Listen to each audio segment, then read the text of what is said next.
안녕하세요. 시대의 양심. 마성의 중독성 대체 불가. 정봉재 정치쇼 정봉주입니다. 자, 날씨가 많이 차가워졌죠?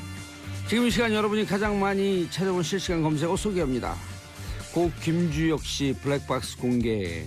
495 경위는 계속 미국에 빠져 있습니다. 저도 어제 블랙박스 봤는데 급가속은 되는데 이유는 모르겠어요. 자, 두 번째 미국 총기 난사 초등학교 최소 5명 이상 사망, 5명 이상 사망이죠. 하하, 미국 총기 규제 해야 될 텐데 ARA, American Rifle Association, 미국 총기협회 정치권 로비 때문에 못하고 있는 겁니다. 한국 세르비아전 1대1 무승부, 신태용호 콜롬비아전은 잘했더니 어제는 또 역시 답답한 플레이 계속 이어졌고요. 자, 네 번째 남재준 이병호 이병기 구속영장 청구. 자, 이명박근혜 정권 9년 걸쳐갖고 역대 국정원장이 모두 다 구속되는 진기록이 나올 것이냐.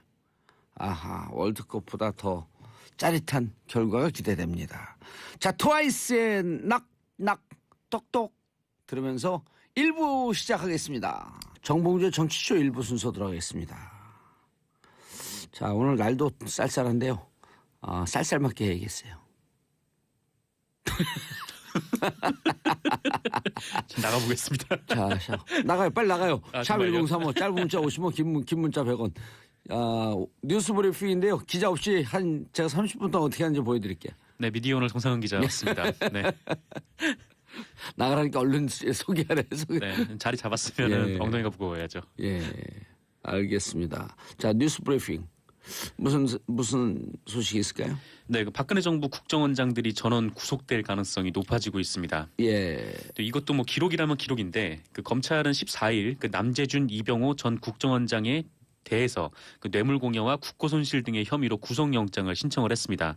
그 국정원 특수활동비를 박근혜 전 대통령에게 갖다 바친 혐의인데요. 그 두 사람은 국정원 특수활동비에서 월 5천만 원에서 1억 원의 그 현금을 떼내서 문고리 3인방에게 갖다 줬습니다. 그리고 마지막 남은 박근혜 정부의 국정원장이 이병기 씨인데 이병기 씨도 조사 중에 긴급 체포가 됐어요. 아하. 곧 구속영장이 청구가 될 것으로 보이는데요. 검찰은 심리 중에 그 이병기 전 원장이 불안 증세를 보여서 체포한 것 같다고 네, 조선일보가 보도를 했습니다. 조선일보 보도요? 네, 조선일보가 이렇게 얘기를 하더라고요. 그 확인됐어요? 조선일보 조선일보가 보도는 이렇게 확인해야 보도를 돼요. 했으니까. 네. 예. 어쨌건 이병기 전 원장이 검찰이 조사를 하면서 예. 이렇게 물어봤대요. 이병기 전 원장한테. 그 이전에는 월 5천만 원씩 줬는데 왜 이병기 국정원에서는 월 1억씩 줬냐? 이렇게 물어보니까 이병기 전 원장은 금액을 올려달라는 청와대 요구가 있었다. 어허. 네, 이렇게 얘기를 하기도 했습니다. 빙고. 그냥 큰건 다 나왔네요. 네, 이미 다 불고 있는 상태여서 네, 이병기 전 국정원장도 여지없이 예. 네, 다 지금 불고 있는 거죠. 이런 분들 군에 있을 때 이병기는 군 출신 아닌가요? 이병기 국정원장이 군 출신인가요? 아니네요. 이분들은 군에 있으면 주특기가 나팔수였었는데 계속 불어요. 네, 그렇군요. 빰빰빰빰빰빰빰빰빰 불어라. 그렇죠. 그 어쨌거나 지금 박근혜 정부 그 국정원장 3인이 전부 다 구속될 상황이고 예. 뭐 이명박 정부의 국정원장이었던 원세훈은 이미 구속이 됐죠. 아까 이명박 정부도 전원 구속됐죠. 아니요, 한 명 남아 있어요. 누구요? 김성우 국정원장이 남아 있습니다. 김성호 국정원장이 그만두고 네, 원세훈이 등장을 했죠. 2009년 2월이요. 예. 네, 김성호 2009년 국정원장은 법무부 장관에 있다가 네, 넘어가고. 참여정부 때 예. 법무부 장관 지내시다가 네, 국정원장으로 됐는데 예. 네, 그러고 나서 얼마 마음에 안 있다가 들었죠. 네, 촛불 집회가 나고 막 그러니까 원세훈이 등장을 해서 그 이후로는 여러분들이 모두 아시는 것처럼 네, 온갖 불법 행위들이 자행이 됐습니다. 불어라. 네, 다 불고 있어요 지금. 나팔을 불어라. 예, 참 훌륭한 국정원장들이에요. 예? 네, 국가 민족을 위해서 다 부는 거죠. 아 그렇죠. 뭐 잘못 있으면 불긴 하는데 애초에 잘못을 하지 않았으면 더 좋았을 걸. 아니요, 이런 들어가면서 생각도 문을 드네요. 열면서 불어요. 그렇죠, 무슨 철학도 신조도 없는 거예요. 네, 네. 그 뭐 참군인이다 막 그런 얘기를 하던 뭐 김관진 전 국방부 장관 같은 경우에는 지휘관을 그냥 불었죠. 네, 거의 들어가자마자 그랬다고 윗선에 하는데. 지시가 있었다. 네, 자, 다음 그렇습니다. 뉴스. 그 인태희 전 이명박 대통령 비서실장이 국가정보원으로부터 연예인들에 대한 불법 사찰 문건을 직접 보고받았다고 네, 경향신문이 보도했습니다. 갈수록 이제 블랙리스트에 대한 이명박 전 대통령의 연루 가능성이 커지는 상황이죠. 네. 임태희 실장은 뭐 아시겠지만 MB맨으로까지 불리면서 이제 그야말로 이제 최측근 인사로 분류가 됐는데 경향신문은 2011년 7월 무렵에 그 국정원이 작성한 등록금 집회 참가 연예인 신원사항 좌파 연예인의 등록금 불법 시위 참여 제어, MBC 좌편향 출연자 조기 퇴출 확행 등의 문건을 확인한 결과 그 임태희 비서실장과 당시 권재진 민정수석 그리고 박범훈 교육문화수석 등이 문건을 보고받은 내용이 적시돼 있다고 보도했습니다. 이 문건을 보면 그 원세훈 당시 국정원장은 그 반값 등록금 실현 요구를 비롯한 그 정부 비판적 사회 활동을 해오던 배우 김여진 씨, 김규리 씨, 그리고 방송인 김미화 씨, 가수 고 신해철 씨, 그리고 윤도현 씨 등의 연예인들을 강경 좌파로 분류를 하고요. 그 이들에 대한 정보를 수집한 후에 출연 중이거나 출연이 예정된 프로그램에서 하차시키는 등의 공작을 했다고 합니다. 근데 반값 등록금은 이명박 전 대통령의 대선 공약이었는데, 네 공약을 지키라고 하는 게 그 대선 공약이에요? 네, 대선 공약이었죠. 17대 때고 내가 주장했던 건데 그걸 또 가져갔다고 차용을 한 거예요? 그거 하지도 않았잖아, 그러고. 하지도 않았죠. 예. 그래서 뭐 그때 뭐 거짓말 논란도 있었던 걸로 기억하는데 뭐 대통령이 뭐 난 뭐 그런 적 없다 뭐. 반값 등록금을 하겠다 그런 게 아니라 정봉주가 반값 등록금을 주장했는데 존경한다. 이쯤 됐을 거네요. 뭐 그렇게 되면은 허위사실 유포. 그렇죠. 정봉주를 존경해서 감옥에 보내겠다. 위대한 네, 정치인을 성장시키기 위해서. 네, 위대한 방송인으로 지금 활동하고 계시는데요. 어디 지금 집에 가요. 정치 방송인이라 그러고 있어. 네, 그렇군요. 네, 죄송합니다. 정상근 기자님 우리 같은 정씨 아니에요. 네, 연관은 없습니다. PD가 오늘 아주 진중하게 쳐다보네. 네. 원래 우리 PD가 그 철씨예요. 졸랑 내는 PD 선생. 아, 그러세요? 전혀 이미지랑은 전혀 다른데요. 예, 다음 뉴스. 네, 그 아울러 원세훈 국정원이 MBC가 준비하던 고 노무현 전 대통령 서거 1주기 특집 방송에 불방하라 이런 압력을 가하기도 했다라는 보도가 나왔습니다. 네. 2010년 5월인데요. 그 MBC 시사 매거진 2580 프로그램 아시죠? 네, 거기서 이제 고 노무현 전 대통령의 서거 1주기 특집 방송을 준비를 하고 있었다고 합니다. 그 당시는 지방선거를 보름여 앞둔 시점이었는데 기억하실런지 모르겠지만 그 참여정부 내각에 참여를 하셨던 그 한명숙 전 총리 그리고 유시민 전 보건복지부 장관 등이 각각 서울시장과 경기도지사 출마를 준비하고 있기도 했었거든요. 뭐 사실 그 노 전 대통령 서거 방송과 이 선거가 좀 무관한데 뭐 설령 영향을 끼칠 수 있다고 치면은 이 국정원이란 조직이 MBC에 직접 MBC 임원한테 직접 그 원세훈 원장님 등 우리 원 지휘부에서 우려하고 있다 이렇게 압력을 넣은 게 오히려 더 심한 선거 개입이라고 볼 수가 있는 거죠. 더 웃긴 거는 이를 충실히 이행했던 김재철 전 MBC 사장인데요. 김재철 사장은 이 프로그램을 불방시키려고 그 당시 지방선거를 여권대 노무현의 선거로 규정을 한 다음에 그 이번 선거는 노무현의 졸개들이 대거 수도권 전면에 나섰다. 공영방송을 자칭하는 MBC가 선거가 코앞에 왔음에도 대대적인 노무현 특집을 하는 것은 선거법 위반 이렇게 주장을 하기도 했습니다. 근데 이분들 진짜 뇌를 한번 분석해보고 싶어요. 네, 그러게요. 자, 아니 이런 논리가 이해가 돼요? 잘 통하지 않죠. 잘 통하지 않아서 내부에서도 그렇게 뭐 반발이 있었던 것 같은데 어쨌든 국정원은 이 방송을 못하게 계속 막으려고 움직였던 정황이 있고 김재철은 간부들에게 막을 수 있는 방법을 다 쓰라는 식으로 지시를 했는데 방송은 나갔습니다. 네, 제작진들이 이걸 뚫어낸 거죠. 이런 분들은 머릿속 들여다보면 아무 생각 대잔치. 아무 생각이나 막 하는 것 같아요, 그냥. 그러니까 얼마 전에 검사가 김재철 전 사장을 조사를 했을 때 어떻게 기자 PD들을 샌드위치 만들려고 이렇게 보내는 게 좀 모욕적인 행위 아니냐라고 물어봤을 때 김재철 사장이 했던 말이 김재철 전 사장이요. 네, 전 사장이 했던 말이 김재철 씨. 네. 김재철 전 사장이 했던 말이 샌드위치 만들면 재밌다라는 얘기를 해서 어안을 좀 벙벙하게 만들었죠. 징역 가도 재밌는데. 김재철 씨 징역 가세요. 징역 가도 재밌어요. 경험자가 얘기하니까 제가 딱히 할 말은 재밌어요. 없네요. 네. 예, 가서 조폭들한테 한 대씩 두들겨 맞고 재밌어요. 네네. 예, 저는 그런 일은 생각인데. 없어요. 그런 일은 없고 징역 가서 꿰면 이게 바느질해도 재밌고요. 뭐 이렇게 뭐 만들어도 재밌고요. 설거지하는 것도 재밌고요. 빨래하는 것도 재밌고 다 재밌어요. 징역 가면. 어쨌건 뭐 지금 구속영장이 한 차례 기각이 됐는데 뭐 검찰이 추가로 더 할지 여부는 검토 중이라고 하니까. 오민석 부장판사가 기각시켰죠? 판사 이름은 지금 기억이 안 나네요. 그걸 기억하지 못하면 부역자예요? 그냥 단지 기억력이 나쁜 것뿐입니다. 오민석 부장판사입니다. 네. 그렇군요. 알겠습니다. 자, 원세훈 국정원장 노무현 대통령 다큐 불방하는 거 보면 이런 말이 있거든요. 네. 어떤 정치 철학가가 이런 얘기했어요. 민심을 거스르는 자 역사의 칼을 맞는다. 누가 한 얘기인 줄 아세요?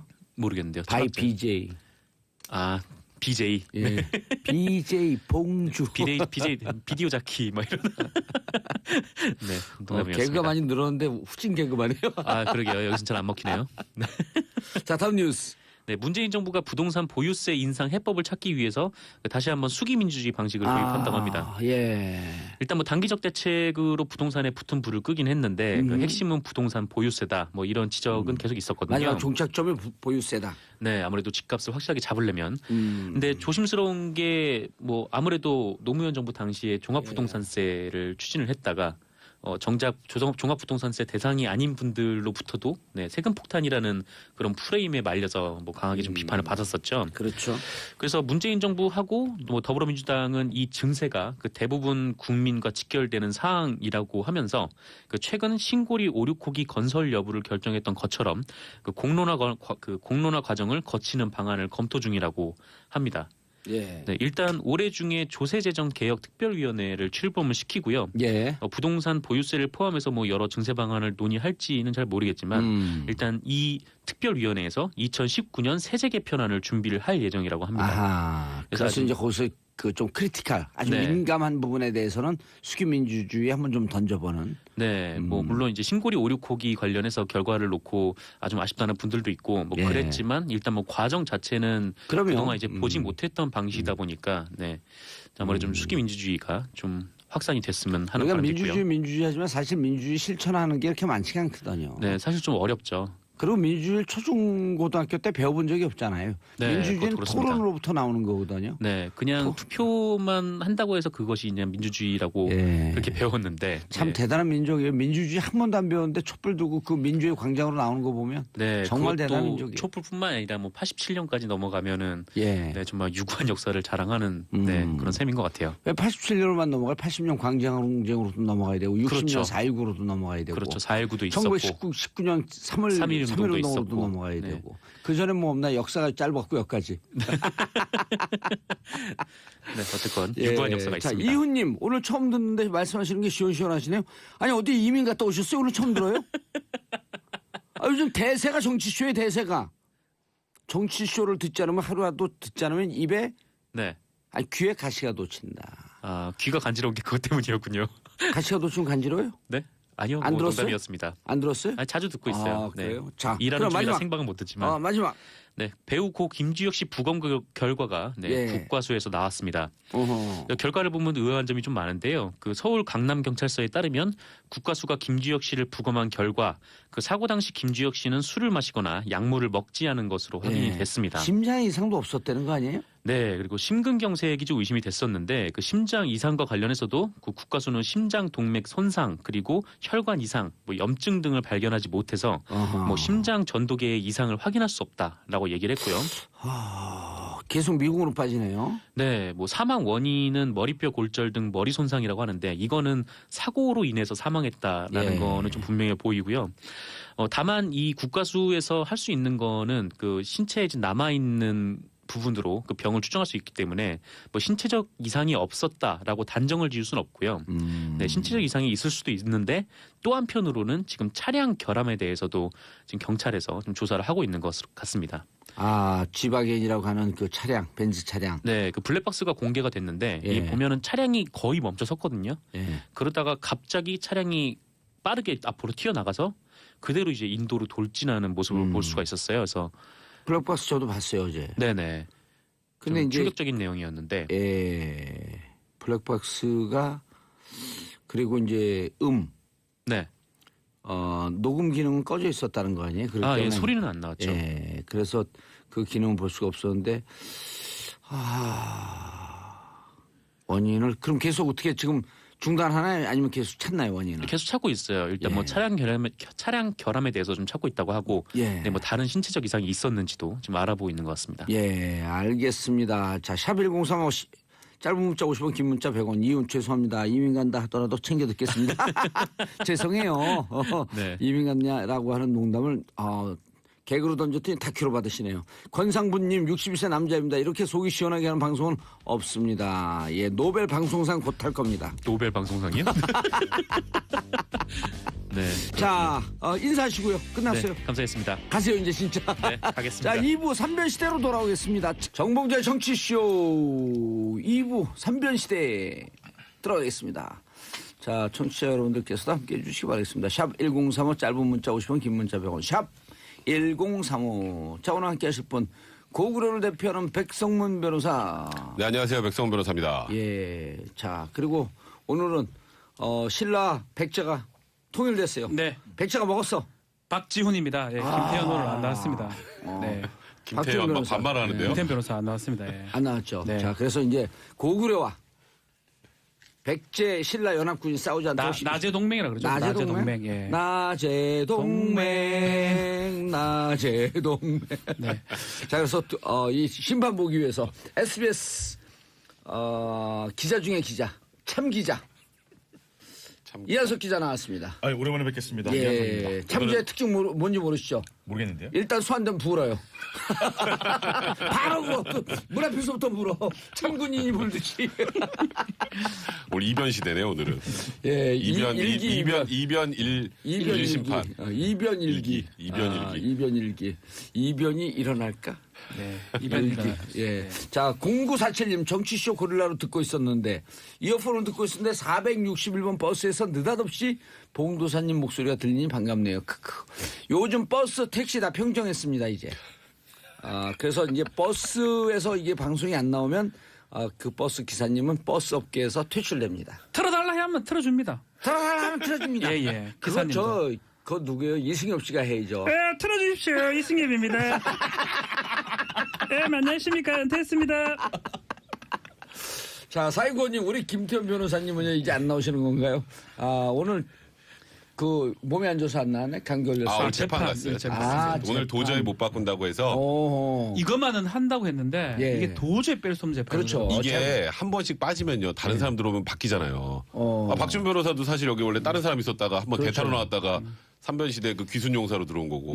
사실 사실 불안해하더라고요. 양지열 변호사인데 양지열 변호사는 언니 내뉴스 양언니도 갖고. 양언니네로 갔죠. 하여튼 어제 김태현 변호사 만났었는데 여기를 넘어오고 싶어 하더라고요. 재판 어허. 변경을 시도하다가 여길 넘어오고 싶다고 이제 그 민주당으로. 매우 오고 싶어 했었습니다. 그래서 실패하고 재판에 갔습니다. 지금. 그래도 예. 변호사는 재판이 우선이죠. 그럼요. 그렇죠. 예, 알겠습니다. 첫 번째 돌아오는 MB 소환될까?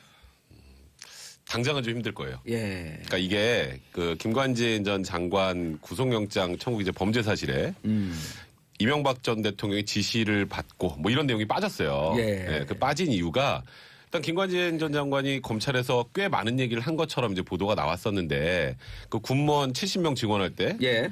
호남 빼 그리고 또 가족 중에 진보 인사에서도 빼 뭐 연좌제 얘기 뭐 이런 것들까지 나왔죠. 예. 그걸 지시했다고 만약에 김관진 장관이 얘기를 했으면 거기 들어갔죠. 영장기재 범죄 사실에. 예. 근데 근데 뺐어요? 그렇게까지는 안 한 것 같아요. 그러니까 그냥 두루뭉술하게 지시 보고 뭐 이런 정도 얘기를 하지 않았나. 예. 그러면 사실 뭐 직권남용죄나 군용법 위반 부분이 명백하진 않기 때문에 지금 당장 소환은 어려운 것 같고. 예. 근데 지금 MB는 너무 많이 걸려 있잖아요. 이거 지금 그 댓글 문제 하나 있고 군무원 70명 증언 그 문제 하나 있고 또 지금 요즘 맨날 유행하는 그 다스. 결국 도곡동 땅하고 다스, BBK까지 연결되는 것도 고발돼 있는 거 하나 있고요. 블랙리스트 있죠. 블랙리스트 언론 있죠. 장악이 있죠. 언론 장악 있죠. 다 뭐 너무 많아요. 그래서 예. 그 중에 이제 뭔가 하나 거기다 또 맞아. 그 제1롯데월드 인허가 과정 그것도 국민감사 청구했어요. 그렇죠. 근데 그런 거 중에 뭔가 하나가 딱 제대로 걸리면 이제 그러면 이제 그때 이제 소환이 될 가능성이 있죠. 차원외교 있죠. 4대강 있죠. 너무 많다. 이런 생각을 갖고 있습니다. 예, 뭐 제가 흉내 낸 건 아니고요. 흉내 냈잖아요. 출국 직전에 바레인 예. 출국 직전에 그렇게 기자회견 했다라는 게 저는 좀 반대로 봅니다. 예. 사실 자신감이 있으면 이제껏 MB가 그때 기자회견을 그렇게 안 했거든요. 특히 이제 야인이 되고 나서부터는. 예. 기자회견 했고 혀를 막 계속 내더라고요. 침이 막 좀 아니 제가 생각해보니까 당황스러우니까. 7번 혀를 내밀더라고요. 이런 식으로. 중앙일보에서도 쎄 해봤어요. 거기서만 네. 쎄 알아보지 않고. 저도 세알이 봤는데 또 예. 그러고 하도 막 내고 상식에 맞지 않는 질문하지 마라 의심이 든다 막 이런 얘기를 그런 얘기를 하나 봤을 때는 약간 좀 불안감이 좀 있는 게 아닌가. 목까지 칼이 들어왔다라고 생각하는 것 같다는 생각이 듭니다. 그런데 이한석 기자님, 네. 그 MB 퇴임 이후에 꿈이 네. 백화점을 차리는 게 꿈이었다. 네, 처음 들었어요. 그래요? 비리백화점이? 비리백화점. 근데 이제 이 검찰의 분위기는 이런 거예요. 그러니까 예. 수사라는 건 뭐냐면 역으로 따라가는 거거든요. 그러니까 나무는 뿌리부터 내리고 줄기를 뽑고 잎사귀가 나오지만 수사라는 거는 잎사귀부터 찾아서 줄기를 파고 들어가서 뿌리를 뿌리를 찾아가는 찾는, 팩트를 역으로 쫓아가는 과정인데 지금 일단 이명박 전 대통령으로 수사가 들어간다고 볼 수 있는 근거들은 뭐냐면 이제 김태효 청와대 전 비서관이 출국 금지됐습니다. 예. 이전에 이미 김관진 안보실장이 구속이 됐는데 그 전에 임관빈 군 정책실장이 또 구속됐고 국방정책실장이죠. 국방정책실장. 그렇습니다. 그러니까 사이버 사령부의 댓글 공작에 관련해서는 이미 청와대 턱밑까지 갔다라는 게 팩트로 나와 있는 거예요. 그럼 수순상 보면 김태효 전 비서관 소환 조사 이후에 신병 처리가 결정이 되고 나서 이명박 전 대통령에 대한 소환도 사실상 수순으로 갈 수밖에 없다. 그런 흐름으로 봐야 되는데 문제는 이겁니다. 아까 백성문 변호사께서 말씀을 하셨지만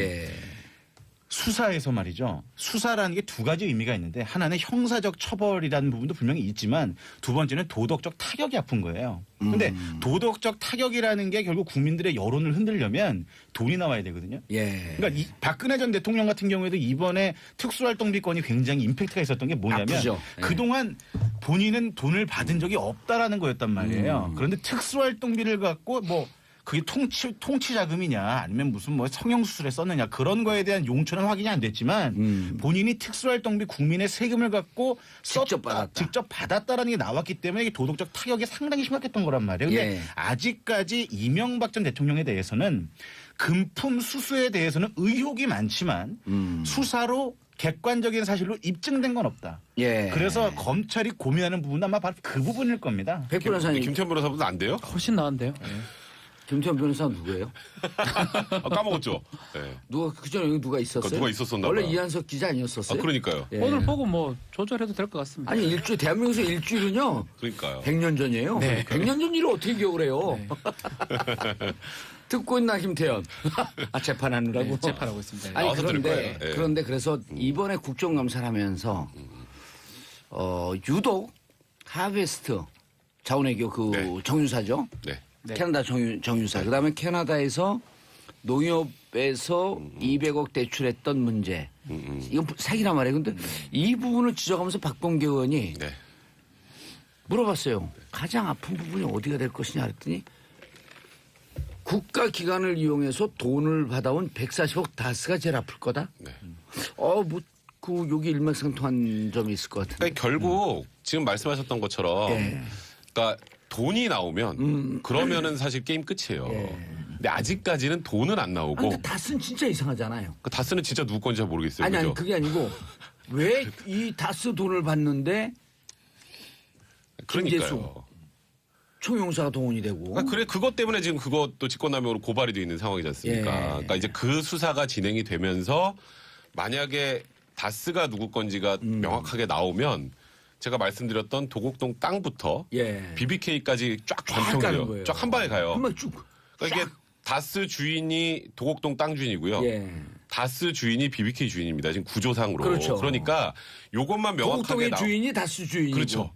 그러니까 도곡동 그러니까 이상은 씨 거라 그랬잖아요. 지금까지 저 다스가. 근데 도곡동 땅에 이상은 씨 명인데 그게 제3자 거라는 것까지는 검찰에서 알았잖아요 그때. 근데 제3자 땅을 가지고 있는 이상은 씨는 땅을 갖고 있는 게 아닌데 그 돈이 다스로 들어가잖아요. 그러면 그 제3자 거죠. 근데 지금 그 제3자가 혹시 이명박 전 대통령이 아닌가. 그래서 이게 제3자 이코르 이명박 전 대통령이 되면 그러면 지금까지 있었던 거와 차원이 다른 또 이제 새로운 수사가 시작된다. 근데 이거는 몇 번 들여다봤어요. 특검도 했잖아요. 그리고 관계했던 검찰들이 그래도 아직 있어요. 그 사람들하고 조금 이율 배반적일 수 있기 때문에 하더라도 좀 늦게 할 수밖에 없는 다스는 거고. 좀 늦게 가겠다. 왜냐 같은 검찰을 건드려야 되니까. 아직 그 부장이나 검사장으로 있거든요. 아니요. 전 조금 생각이 다른 게 뭐냐면 그러니까 가장 국민들이 궁금해하는 건 다스가 누구 겁니까 이거 아니에요? 예. 그리고 BBK가 누구 겁니까? 뭐 이런 얘기들인데 저는 거기서 한마디 BBK 제 건 아니에요. 제가 제 거라고 주장해서 감옥까지는 않았어요. 아, 그래요? 아, 예, 죄송합니다. 근데 제가 볼 때는 예. BBK나 다스든 도곡동 땅이든 이런 게 누구 거다라는 걸 규명하는 건 어디까지나 도덕적인 타격은 될 수 있어요. 그동안 예. 본인은 모른다고 했기 때문에. 하지만 다스라는 회사를 이용해서 그동안에 받아왔던 자원외교라든지 뭐 그런 여러 사건들로 인해서 비자금을 조성했다. 뭐 이런 것들이 새로운 이슈가 나오지 않으면 다스라든지 그런 다른 건으로 이명박 전 대통령에 대해서 형사처벌을 책임을 묻기는 어렵다. 저는 이렇게 보고요. 아니, 백사숙가정원에 직권남용이 있을 수 있잖아요. 뭐 제가 말하는 건 직접 정국이- 이명박 전 대통령이 박근혜 전 대통령처럼 특수활동비 같은 어떤 금품을 직접 수령 받은 게 있는지 아하. 이게 직접적인 고리가 그렇죠. 나오는 예. 것이 예. 사실은 중요하다고 봅니다. 저도 똑같아요. 그렇기 예. 때문에 지금 MB가 포토라인 쓰는 거는 원세훈 입에 달려 있어요. 아마 어느 정도는 그렇죠. 원세훈 전 원장이 얘기했을 가능성도 있고요. 예. 그리고 원세훈 전 원장 외로워요. 상당히 외로워요. 우리가 면허 가봤어요?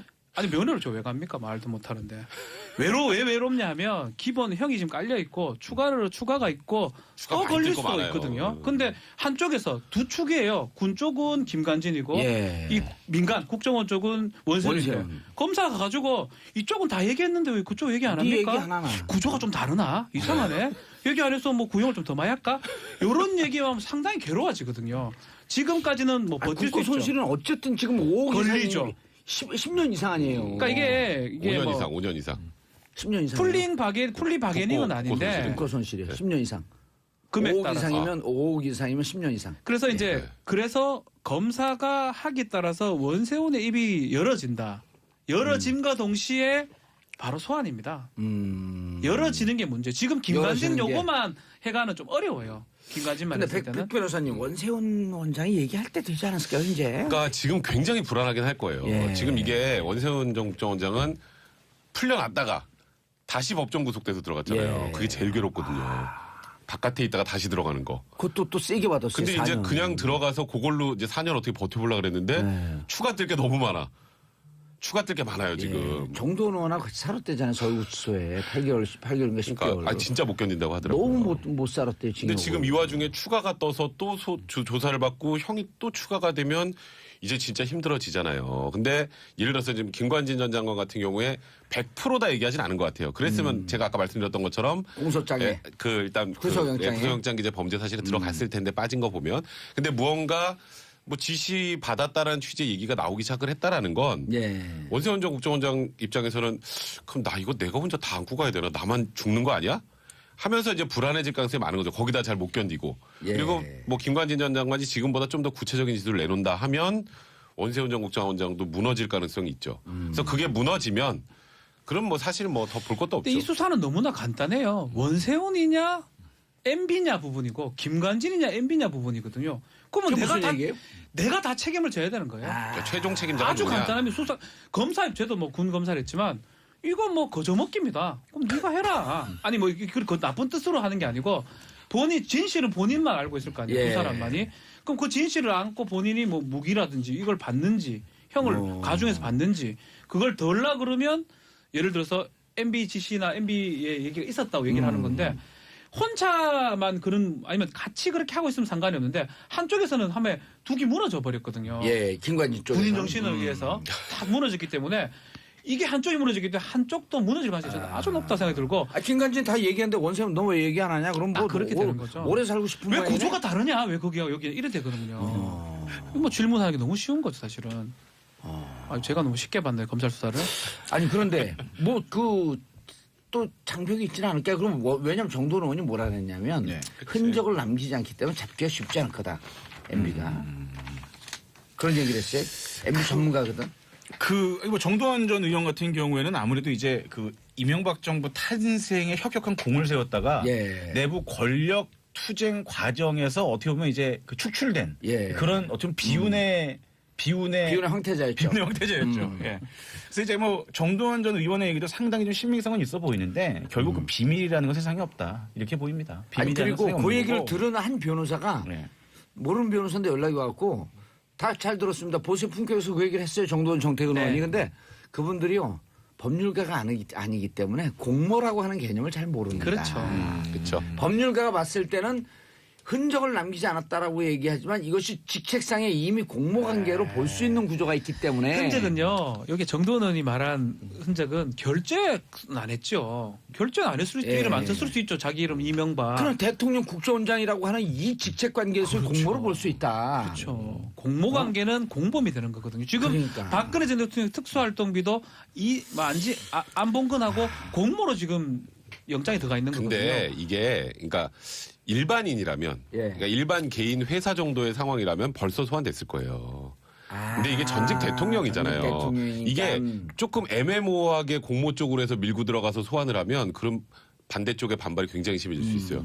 이거 정치보복 아니야 나올 수밖에 없기 때문에 결정적인 한 방을 가지고 소환을 해야 돼요. 그렇죠. 검찰 입장에서는. 그렇죠. 그러니까 이게 일반 회사 제가 말씀드린 일반 회사의 CEO의 결제가 아니었으면 일단 벌써 회장은 벌써 지금 구속이 됐을 가능성도 있어요. 일반적인 사람이면 네, 그런데 이게 구속됐는데. 전직 대통령이다 보니까 거기다가 또 이번에 그 특수활동비 40억 나와가지고 박 전 대통령 지금 전직 대통령 2명을 쌍끌이 소환해야 되는 상황이 돼버렸잖아요. 그러니까 검찰 입장에서도 부담이 되기 때문에 이 정두원 의원이 말하는 이 흔적이라는 건 일반 회사 기준으로는 이미 흔적이 넘치고도 넘치지만 전직 대통령을 처벌할 정도의 흔적.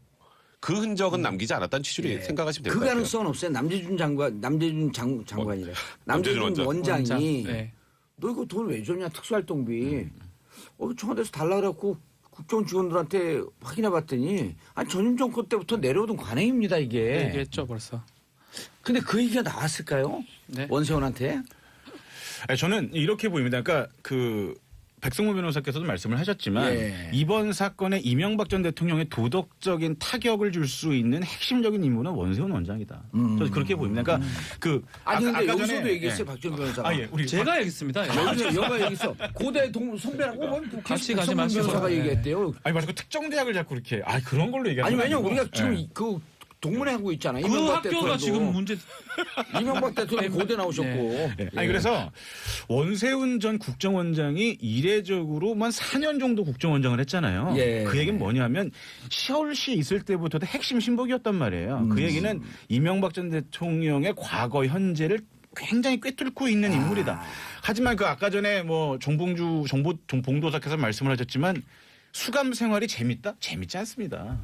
살아봤어요? 사실 살아보진 않았지만 굉장히 고통스럽고 힘들죠. 여름엔 덥고 밤에는 춥죠. 겨울에도 엄청 힘들고 고통스럽습니다. 고통스럽고 점점 심장을 옥죄고 있다는 것도 원세훈 원장은 너무나 잘 알고 있을 아니 거예요. 근데 이게 내 보니까 오늘 3변 시대 맞네. 왜냐면 두 분 변호사님 여기도 그 법조인 가족이에요. 아니 그 얘기 하지 마세요. 아니 법조인 가족이 왜? 법조인 가족이랬는데 할아버지가 법조인이셨나?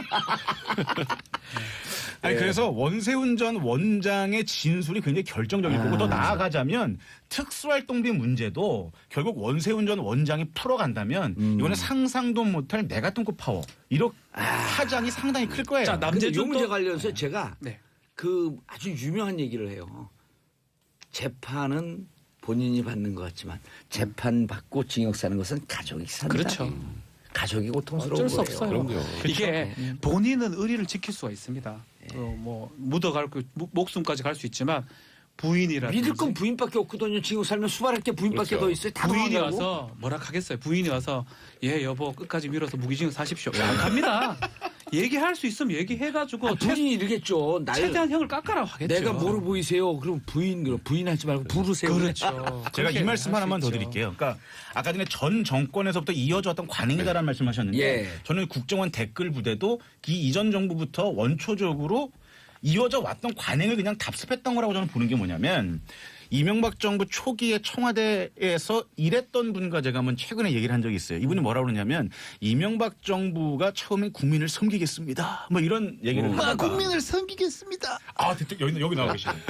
2008년 6월 쇠고기 파동 이후에 그렇죠. 갑자기 공안 정국으로 확 넘어가 버렸단 그렇죠, 말이에요. 넘어갔죠. 자, 그때 이명박 정권이 가장 아프게 생각했던 게 뭐냐면 기존의 언론들과만 같은 역할을 하고 같이 공유를 하고 가면 된다고 생각을 했는데 트위터와 SNS와 이런 인터넷에 대한 대응이 굉장히 모자랐다라는 거예요. 그때 타격을 느끼고 나서 그때부터 이제 댓글 부대가 청와대부터 기획이 됐다라는 거죠. 그래서 이게 국정원의 댓글 부대, 사이버 사령부도 댓글 부대가 만들어졌다라는 기무사의 거예요. 댓글 부대. 그렇죠. 예. 그러니까 사실은 이게 다 그냥 만들어진 게 아니라 맥락이 있고 역사가 있는 거예요. 그러니까 그런 측면에서 봤을 때 국정원 특수활동비 같은 경우에도 결국 박근혜 정부에서 야, 얘긴데. 줘 이게 아니고 그동안 관행처럼 해왔던 거기 때문에 예. 아무런 죄의식 없이 했던 게 아닌가 이런 가설을 셀 수가 있는 거죠. 그러니까 예. 모든 얘기가 남재준은 간행이라고 얘기할 겁니다. 구속되면. 네. 그럼 그리고 지금 하고 있어요. 김관진은 우리는 지시 받았습니다. 모든 그럼 원세훈에서 원세훈만- 꼭지만 딱 따주면 되네. 원세훈은 가만히 얘기하면 그만인 거예요. 사실 예. 다 자기한테 돌아오는 거거든요. 아니 그리고 대통령이 지시를 했고 이건 관행이었다고 얘기하는 순간 면피되거든요. 자기는 그렇죠. 책임을 안 집니다. 형량이 엄청 줄어들어요. 그렇죠. 자, 이용수님, 이한석 기자님도 듣기 쉽게 설명하시네요. 기자 중에 기자라니까. 최고입니다. 예. 자, 그런데 정말 중요한 건 광고를 듣고 넘어가겠습니다. 그렇죠. 정봉재 정치쇼 3부 순서 들어가겠습니다. 자, 3변시대 백성문 변호사님, 박지훈 변호사님, 그리고 김태현 변호사님 재판으로 자리를 비웠고요. 대신 대타 땜빵 SBS 이한석 기자님 특별 출연했습니다. 네, 정봉주 정치쇼의 깍두기 이한석입니다. 예, 특별 출연이면 우리가 출연료 많이 주는데 5천 원 정도 더 주시는 걸로. 그렇죠. 평소에 5천 원이니까 오늘 만 원. 자, 전병훈 수석 기사로 훅가이죠.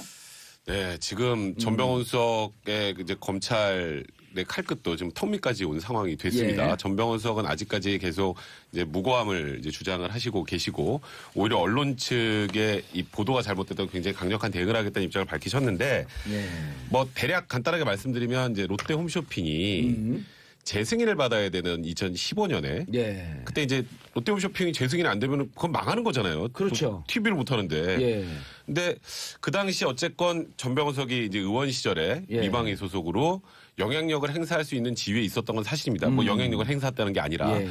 근데 그 비서관이 지금 3억 원 정도를 e스포츠 협회 협회장이 또 전병헌 의원이었죠. 예. 그 윤모 비서관이 돈을 3억을 후원받아서 그중에 1억 1천만 원이 사라졌어요. 근데 1억 1천만 원이 돈 세탁을 과정을 거쳐서 이제 들어왔는데 거기에 또 959파 하고서 전직 조폭도 여기 또 개입돼 있고. 대한민국에서 제일 파가 많은 게 19파거든요. 네, 19파. 어느 지역마다 19파가 있으니까. 근데 959파. 네, 네. 959파. 거기 또 8천만 원 돈 세탁했다라는 내용이 데모시죠? 예, 네. 그게 아예 그냥 음성 파일이 이제 발견되면서 원래 그쪽 수사다 여기까지 온 거예요. 예. 발견되면서 이제 다 이제 대부분 이제 구속이 되고 이제 말 그대로 전병헌 수석의 바로 턱밑입니다. e스포츠 협회 사무총장에게까지 구속영장이 청구가 됐어요. 아하. 그 사무총장이 예. 지금 뭘 하고 있냐면요. 전병헌 수석이 수석으로 오면서 e스포츠 협회장 직무 권한 대행을 하고 있습니다. 그러니까 사실상 협회장과 같은 역할을 하고 있는 거거든요. 이제 그러다 보니까 검찰 내부에서도 이제 머지않아 전병헌 수석을 소환해야 되지 않겠느냐라는 얘기들이 좀 나오고 있는 것 같습니다. 근데 수사력을 지금 많이 모은다고 수사팀을 보강한다고 얘기를 하고 예. 있는데 저는 조금 의문스러워요. 네.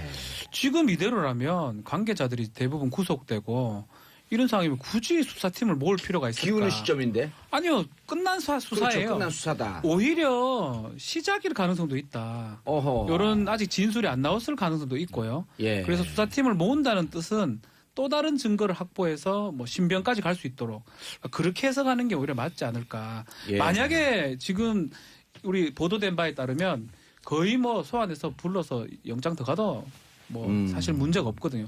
수사팀 굳이 보강할 필요가 없거든요, 사실. 좀 이상하네요. 이한석 기자님.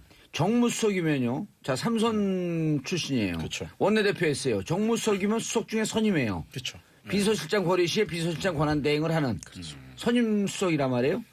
근데 이 이름이 막 나와? 이 정도면 증거를 다 확보했다? 이렇게 보는 게 통솔 아닌가요? 그 통상적으로 그 이른바 이제 검찰 특수수사에는 이제 최종 타겟을 설정하고 갑니다. 최종 타겟을 설정하고 가는 거고 그리고 롯데 홈쇼핑 수사에만 그게 무슨 국한된 게 표적 수사는 아니고 일단 그 전체 그 블루프린트를 만들어 그림을 그릴 그렇죠. 때 그림을 그 표적 수사가 아니라 예. 전체 그림을 그리고 가는 거죠. 예. 그러니까 왜냐하면 그 팩트를 쫓아간다고 말씀을 드렸지만 이미 이 롯데 홈쇼핑 수사는 지난해 롯데 수사를 하는 과정에서 중앙지검 첨수 일부에서 이미 하던 수사란 말이에요. 그래서 상당히 데이터와 관련자들의 진술과 객관적인 증거가 모여 있었던 거고 수사 기간만 따지더라도 이미 1년 반, 한 2년 가까운 시간 동안 탄탄한 수사가 이루어졌다고 보시면 되겠고 그런 측면에서 봤을 때 롯데 홈쇼핑뿐만 아니라 이미 e스포츠 협회라는 협회 기관까지 이름이 나온 상태란 말이에요. 예. 그리고 그 관련자들이 하나하나 지금 계속 신병 확보가 되고 있는 상태란 말이죠. 그러면 과연 이 수사가 누굴 보고 가는 수사냐? 검찰은 아직까지는 소환 통보를 하지 않았지만 결국 전병헌. 한 명일 수밖에 없다. 그럼 이렇게 볼 수밖에 없는 거예요. 자, 집권 초기입니다. 촛불 혁명으로 탄생한 국민의 대통령이라고 지금 얘기를 하고 있죠. 예. 얼마나 가장 힘이 셉니까? 국정 지지율 70%를 웃돌고 있습니다. 이런 상황에 최근에 80% 넘어갔어요. 그렇습니다. 이런 상황에서 삼선 출신의 여당의 핵심 인사, 청와대의 핵심 인물인 전병헌 수석의 수사가 거론된다라는 거. 예. 검찰 입장에서도 결국 이른바 시체말로 목숨 걸고 하지 않을 수 없는 수사란 말이에요. 근데 왜 이 수사를 강행하고 있느냐?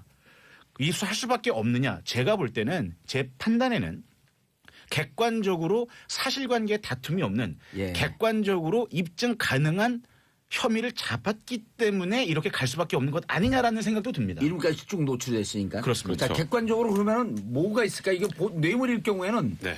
대체로 뇌물은 무슨 사진을 찍어놓거나 뭐 하지 않기 때문에 실제 이 뇌물을 돈이 주고받았다라고 하는 사람들 즉 진술의 구체성, 진술의 신빙성 요 두 가지를 갖고 판단하는 거 아니에요? 그러니까 지금 이 출발은 그거죠. 과연 누굴 보고 돈을 줬을까? 롯데홈쇼핑이 30대 그냥 비서관을 보고 3억이라는 돈을 내줬을까 선뜻. 상식으로 보면 예. 무언가 본인들 재승에 관련해서 영향력을 행사할 수 있는 사람한테 준다라고 생각하는 게 상식적이잖아요. 그래서 예. 이제 거기서부터 수사가 시작이 되는 건데 여기서 이제 제일 중요한 거는 그러면 돈이 실제로 전병헌 정무석에 흘러 들어갔는지 제일 어려운 게 뇌물죄에서는 예. 돈이 실제로 건너갔는지가 제일 중요해요. 근데 일단은 첫 번째로 생각하는 것 검찰에서는 협회로 간 것도 이거 제3자 뇌물죄 된다. 협회로 간 것도. 그러니까 이제 전병헌석이 알고 있었으면 이건 된다. 이제 그쪽으로 출발하니까 그 부분 어느 정도 털었고 거기다 이제 검찰에서 흘러나오는 얘기가 기프트 카드라고 혹시 아세요? 예, 기프트 카드. 기프트 카드가 롯데홈쇼핑의 기프트 카드를 가족이 전병헌석의 썼다? 가족이 있었어요. 예. 근데 전병헌석의 가족과 롯데홈쇼핑 관련이 없죠.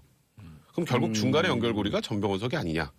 그게 기프트 카드 쓸 때 인터넷에 하려면 자기 거에 등록해야 돼요. 예. 세금 공제 받으려면. 이제 그 등록하는 과정에서 이제 다 나온 거거든요. 그럼 기프트 카드 하나 일단 최소한 이거는 갔네. 이제 나머지 1억 1,000만 원의 행방이 어떻게 되지? 그러면 지금 오늘 구속영장이 청구된 e스포츠협회 사무총장, 예. 또 윤모 비서관, 그다음에 롯데홈쇼핑 관계자들의 입에서 만약에 전병헌석이 이름이 나오면 구체적으로 나오면 그럼 끝이죠. 이제 지금 그게 나왔는지는 아직 명확하지는 않으나 검찰에서 흘러나오는 얘기들은 무언가 구체적인 진술과 물증을 확보했다는 취지의 얘기들을 조금씩 흘리는 것 같아요. 이제 그러다 보니까 저도 아까 박지훈 변호사처럼 뭐 아직까지 명백하게 뭐 전병헌석이 무슨 혐의를 받고 있다는 아니지만 예. 검찰의 칼날이 계속 전진을 해나가고 있는 건 분명히 사실이에요. 아니 근데 예. 이 부분을 좀 봐야 될 것 같아요. 그러니까 뭐냐면 냉정하게 바라보자고요. 예. 이게 롯데 홈쇼핑이 재승인을 받은 시점이 2015년이란 말이에요. 예. 그러니까 박근혜 정부 시점이란 말이죠. 아하. 그럼 허가를 내준 곳이 어디냐? 미방이에요. 그러니까 미래부란 말이에요. 그러니까 그렇죠. 미래 방송통신위원회인데 박근혜 정부에서 허가를 내줬다, 승인을 내줬다는 게 중요하다는 거죠. 예. 그러면 롯데홈쇼핑 입장에서는 승인해줄 때 누가 더 중요하겠느냐는 예, 거죠. 그걸 얘기하려고. 아 그러는데 말씀하십시오. 예. 수사팀이 왜 보강됐냐고 얘기할 때 전병헌만 있는 게 아니라는 거예요. 전병헌요? 전병헌 수석이요. 말을 죄송합니다. 들어보세요. 하도 심. 예, 제가 결정적인 의심이 중요한- 듭니다. 제가 중요한 너무 얘기 의심이 하려고. 들어요. 왜냐하면 제가 이 기자님 말씀을 끊어서 죄송한데 예. 똑같은 생각에서 그랬어요. 그래서 제가 아까 수사팀 보강 얘기를 하면서 이 정도면 전병석은 뭐 굳이 수사팀 없어도 있는 자료를 갖고 대조하는 거기 때문에 검사 한 명 지금 하는 대로 하면 돼요. 보강을 했다는 거는 이 플러스 사건은 누군가가 있다? 이 사건 이게에서 끝날 게 아닌 거예요. 이야. 미방이 그때 관련 미방이 사람들도 조사가 가능한 상황이 아닌가. 그렇다면 현 정권의 실세도 조사를 하고 전 정권의 관계자도 조사를 하고 검찰 입장에서는 괜찮고요. 예. 청와대가 봤을 때 말이 그렇지 청와대 민정수석이 뭐 간이 안 한다 그러지만 보고 예. 안 하겠습니까? 청와대 모르고 근데 있겠습니까? 그래서 이게 이제 여기서부터 네. 궁금한 점들이 터지게 나오기 시작해요. 보통 청와대 정무수석이 이런 비리 사건에 연루가 됐다라고 하게 되면 자유한국당 그렇죠. 지금 거품 물고 난리가 아니 났어요. 조국 수석 뭐 조금만 해도 난리 나잖아요. 난리가 났는데 어제 제가 사퇴 촉구를 검색을 해봤어요. 아무 난리가 지금 없어요. 많은 분들 사퇴 촉구 검색해 보세요. 네이버 다음 없어요. 전병헌 수석 사퇴하라 촉구하는 내용이 자유한국당에서 왜 안 흘러나오고 오히려 여당에서 나오더라고요. 아니 혹시 출두해야 되면 그러면 거취를 고민해야 뭐 이런 게 아니 이 대목이 왜 자유한국당에서 여당원들이 입을 나오죠. 닫고 있죠? 실제로 재밌는 게 예. 그 롯데홈쇼핑 대표의 이제 재판 이제 판결문을 보면 예. 실제로 그러니까 당시 국회의원들한테 쪼개기 후원금을 수천만 원을 보낸 게 적시가 돼 있단 말이에요. 강현구 대표. 그렇습니다. 아하. 이 얘기가 무슨 얘기냐? 결국 뭐 후원금을 보냈다라는 건 결국 미방위 의원들 당시 구 여권 의원들의 도움이 절실했다는 거란 말이에요. 예. 근데 왜 전병헌 수석이 논란이 되는가 하면 이미 그렇게 다 가설을 세워본다면 이미 다 구 여권 의원들한테 작업을 다 해놓고 승인 통과했는데 이게 승인 과정에 문제가 있다고 문제 제기를 하니까 여기에 다시 영향력을 행사하기 위해서 그렇죠. 가설. 예, 가설입니다. 후원금을 3억 원을 꽂은 게 아니냐. 그게 이제 검찰이 보는 그림인 거죠. 아, 그 큰 전에 그림이죠. 그 전에 큰 저수준 따로 있고 아유, 그렇죠. 쭉 물이 흘러나고 보니까 여기도 좀 막아야 되겠어. 여기 막는 거를 e스포츠 후원금 3억 원을 그렇죠. 줬다. 그렇죠. 이게 전체 그림일 가능성이 있는데 참고로 지난해 7월에 이 기사가 흘러나오기 시작해요. 검찰이 롯데 홈쇼핑 관련해서 재승인 과정에서 문제 있는 조사한다. 강현구 대표의 압수수색을 했더니 비망록이 나왔다. 감사 인사 명단 뭐 이런 거 나왔죠. 예, 비망록이 나왔다. 뭐 돈 누구한테 들어왔다 나왔는데 이 수사하다가 그때 당시 여권 실세 K모 씨에게 어마어마한 돈이 흘러간 정황을 파악하고 수사는 접었다. 그렇죠. 그래서 그림은 아 근데 그 K모 씨가 누군가 봤더니 한 언론사에서 최경환이라고 밝혔어요. 최경환이라고. 그러고 나서 무슨 명예훼손이 싸우다 흐지부지 이 조사도 고소 취소. 흐지부지. 그렇죠. 예. 그다음에 취재도 흐지부지. 이한석도 쫓아가다 흐지부지. 자, 그래서 그림을 그려보면 그려봅시다. 예. 예. 그려보면 당시에 이제 미방위를 중심으로 해서 미방위원장은 홍문종, 친박 중에 친박, 홍문종. 친박 핵심 의원들이 상당히 있었단 말이에요. 그리고 실제로 이제 당시 롯데 수사 당시에도 예. 이제 뭐 친박 핵심 의원들이 거론이 됐던 게 사실이고 그래서 이렇게 혹시 그림 그린 게 민정수석실이 굉장히 조용하단 말이에요. 예. 그러니까 사실은 전병헌 수석 의혹이 먼저 불거지긴 했지만 실제로 여기에 대해서 구체적으로 언급할 수 없는 이유가 사실은 이 수사의 정점 다른 곳이 아니냐 이런 생각이 드는 겁니다. 아 가다 보니까 딴 곳이요. 여기 네. 아닌가비요. 네. 전병헌을 보고 쭉 가다 봤는데 아따 전병헌이 아닌가비요. 그러니까 전장에서 상대방 목을 칠 각오를 하려면 내 오른팔 정도는 잘라야 그렇죠. 이런 마음으로 가는 수사가 아니냐. 그래서 이게 검찰 서초동에서 흘러나오는 닉네임이 삼국지 프로젝트다. 네, 뭐 저도 똑같이 생각하는데 그래요? 그래서 수사 인원을 보강할 필요가 사실 없는 상황인데 보강을 아 근데 한다는 지난해에는 겁니다. 왜 수사하다가 그 청수부에서 수사하다가 왜 흐지부지 됐어요? 사실 저는 사실 그게 당황해하지 말고 좀 그냥 다 그게 얘기했어요. 좀 미스테리예요. 예. 사실 그게 좀 미스테리인데 아니 미스터 정이에요 저는. 롯데 수사 과정이 좀 굉장히 의심스럽단 말이에요. 그러니까 한번 영장을 치긴 했지만 더 추가 재영장 청구는 하지 않고 신동민 불구속 기소를 합니다. 그리고 롯데 수사는 그동안 벌려놨던 것들은 다 제껴놓고 그냥 횡령 배임 일부에 대해서만 기소하고 마무리 짓는단 말이에요. 그리고 예. 나서 사드 부지를 롯데가 이제 그 성주에 골프장을 내주고. 스토리가 기네. 그러니까 이 과정에서 저는 뭔가 당시에 청와대 민정실에서 롯데 수사와 관련한 어떤 모종의 뒷거래가 있었던 게 아닌가. 그 과정에서 묻혔던 게 아닌가라는 생각이 드는 거예요. 안 그러면 이제 와서 1년 지난 이 시점에 다시 이 수사를 들춰낼 이유가 없는 거죠. 그렇지 않습니까? 김천 변호사보다 낫네요. 이게 너무 궁금한 거예요. 그런데 솔깃해. 이 사건이 네. 접히는 시점이요. 공교롭게도 7월에요. 그렇죠. 사드 그렇죠. 부지 결정은 그렇죠. 7월에요. 이상하네 이게. 그러니까 지금 이상한 게 많아요. 예, 참고로 네. 당시 그 새누리당 미방위 위원들 명단 알려드리겠습니다. 홍문종 위원장, 조혜진, 친박이네요. 권은희, 이거 국민의당 조혜진은 권은희. 친박 아니죠?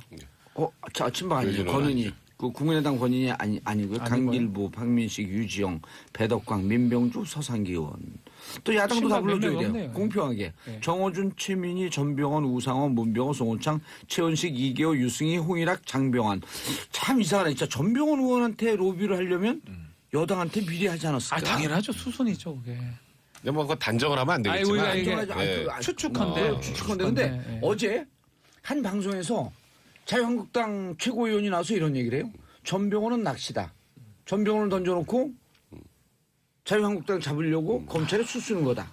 그러니까 그게 이런 류의 얘기를 해요? 사실 이런 류의? 류? 사실 이상하네? 그런 얘기를 한다라는 것 자체가 무언가 좀 찝찝한 부분이 있는 거죠. 그러니까 자유한국당 왜 이 부분에 대해서 얘기를 하는 그러니까 사실 지금 상황이 되면 원래 전병헌 속에서 집중 포화를 해야 될 그럼요. 타이밍인데 뭐 어떻게 뭐 지금 원래 이제 정치권에서는 형이 뭐 확정이 되지 않아도 공격을 하니까 근데 진짜 예상외로 너무 조용해서 그럼요. 아 이거는 자유한국당 내에서도 좀 느끼고 있구나. 민정도 조용해. 민정도 이상하게. 그러니까 이제 자유한국당 입장에서는 이렇게 볼 수 있는 거죠. 그러니까 내부에서 만약에 문제가 있었다면 너무나 잘 알고 있을 테고 만약에 이 전병헌 수석에 대한 수사라는 거를 들었을 때 롯데 홈쇼핑이다. 아 전병헌 수석 건 잽이구나. 진짜 스트레이트는 따로 있구나라는 생각을 미리 가고 그래서 최고위원을 통해서 야 이 수사는 낚시구나라는 말을 언론 플레이를 할 수도 있다 이렇게 볼 수도 있는 겁니다. 그러니까 이건 좀 더 근데 그 최고위원이 막 조직적인 사람 아니에요. 그렇게 전략적인 사람 아니에요. 그런데 그런 설이 돌더라 이렇게 얘기하는 거 봐갖고 당내 분위기는 전달이 된 거예요. 그렇죠. 예. 좀 지켜봐야 될 것 같습니다. 뭐 본인 혼자 네. 생각으로 막 그러진 않았을 거예요. 최소한. 예. 근데 수사는 좀 그런 게 있어요. 수사는 떡고물이라고 표현을 좀 해요. 하다 보면 막 흘리거든요. 자료들을. 그러니까 검찰은 다 갖고 있어요. 그 퍼즐을 맞추는 게 문제지. 예. 그림도 그려놨을 거고 퍼즐 하나씩 조각을 맞추는데 그 조각 맞추는 작업을 하기 위해서 사람을 보강을 한 거고요. 결과론적으로는 저는 전병헌 수석에 끝나지 않을 가능성이 아주 높은 수사다. 아니 이거는. 그럼 우리 그렇죠. 오늘 방송이 검찰이 무슨 그 그림을 그리는데 도움이 될까요 이게? 아, 우리 그려놨을 겁니다, 그려놓은 아마. 거를 우리가 폭로하는 것 같은 약간 이런 느낌이 좀 아 드네요. 그래요? 근데 우리가 지난번에 봤는데 어떤 분이 합리적 의심이죠, 어떤 분이 그거는. 문자를 보내 데자뷰 귀시감. 그래서 그게 뭐냐 그랬더니 네. 이 방송을 들으면 1, 2주 뒤면은 그 그렇게 일이 일어난다. 되더라고요. 그 일이 아, 제가 일어난다. 김관지 불 거라고 저기 했잖아요, 제가 여기서. 아 그랬어요? 아, 제가 이거 반만 맞아서 반만. 그다음에 김태호 부를 거라 그랬잖아요. 네. 다 모르잖아요. 아 그럼 이거는 지금 자유한국당이 떨고 있는 거예요?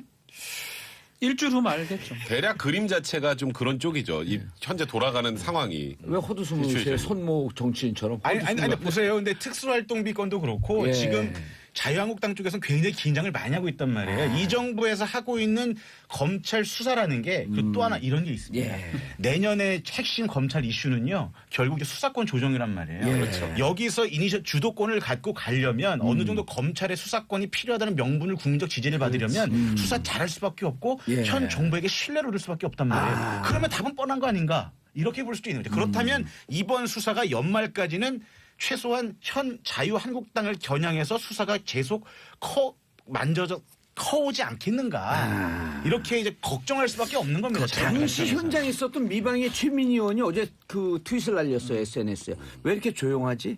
그러면서 문제되는 사람 다 조사해야 되는 거 아닌가?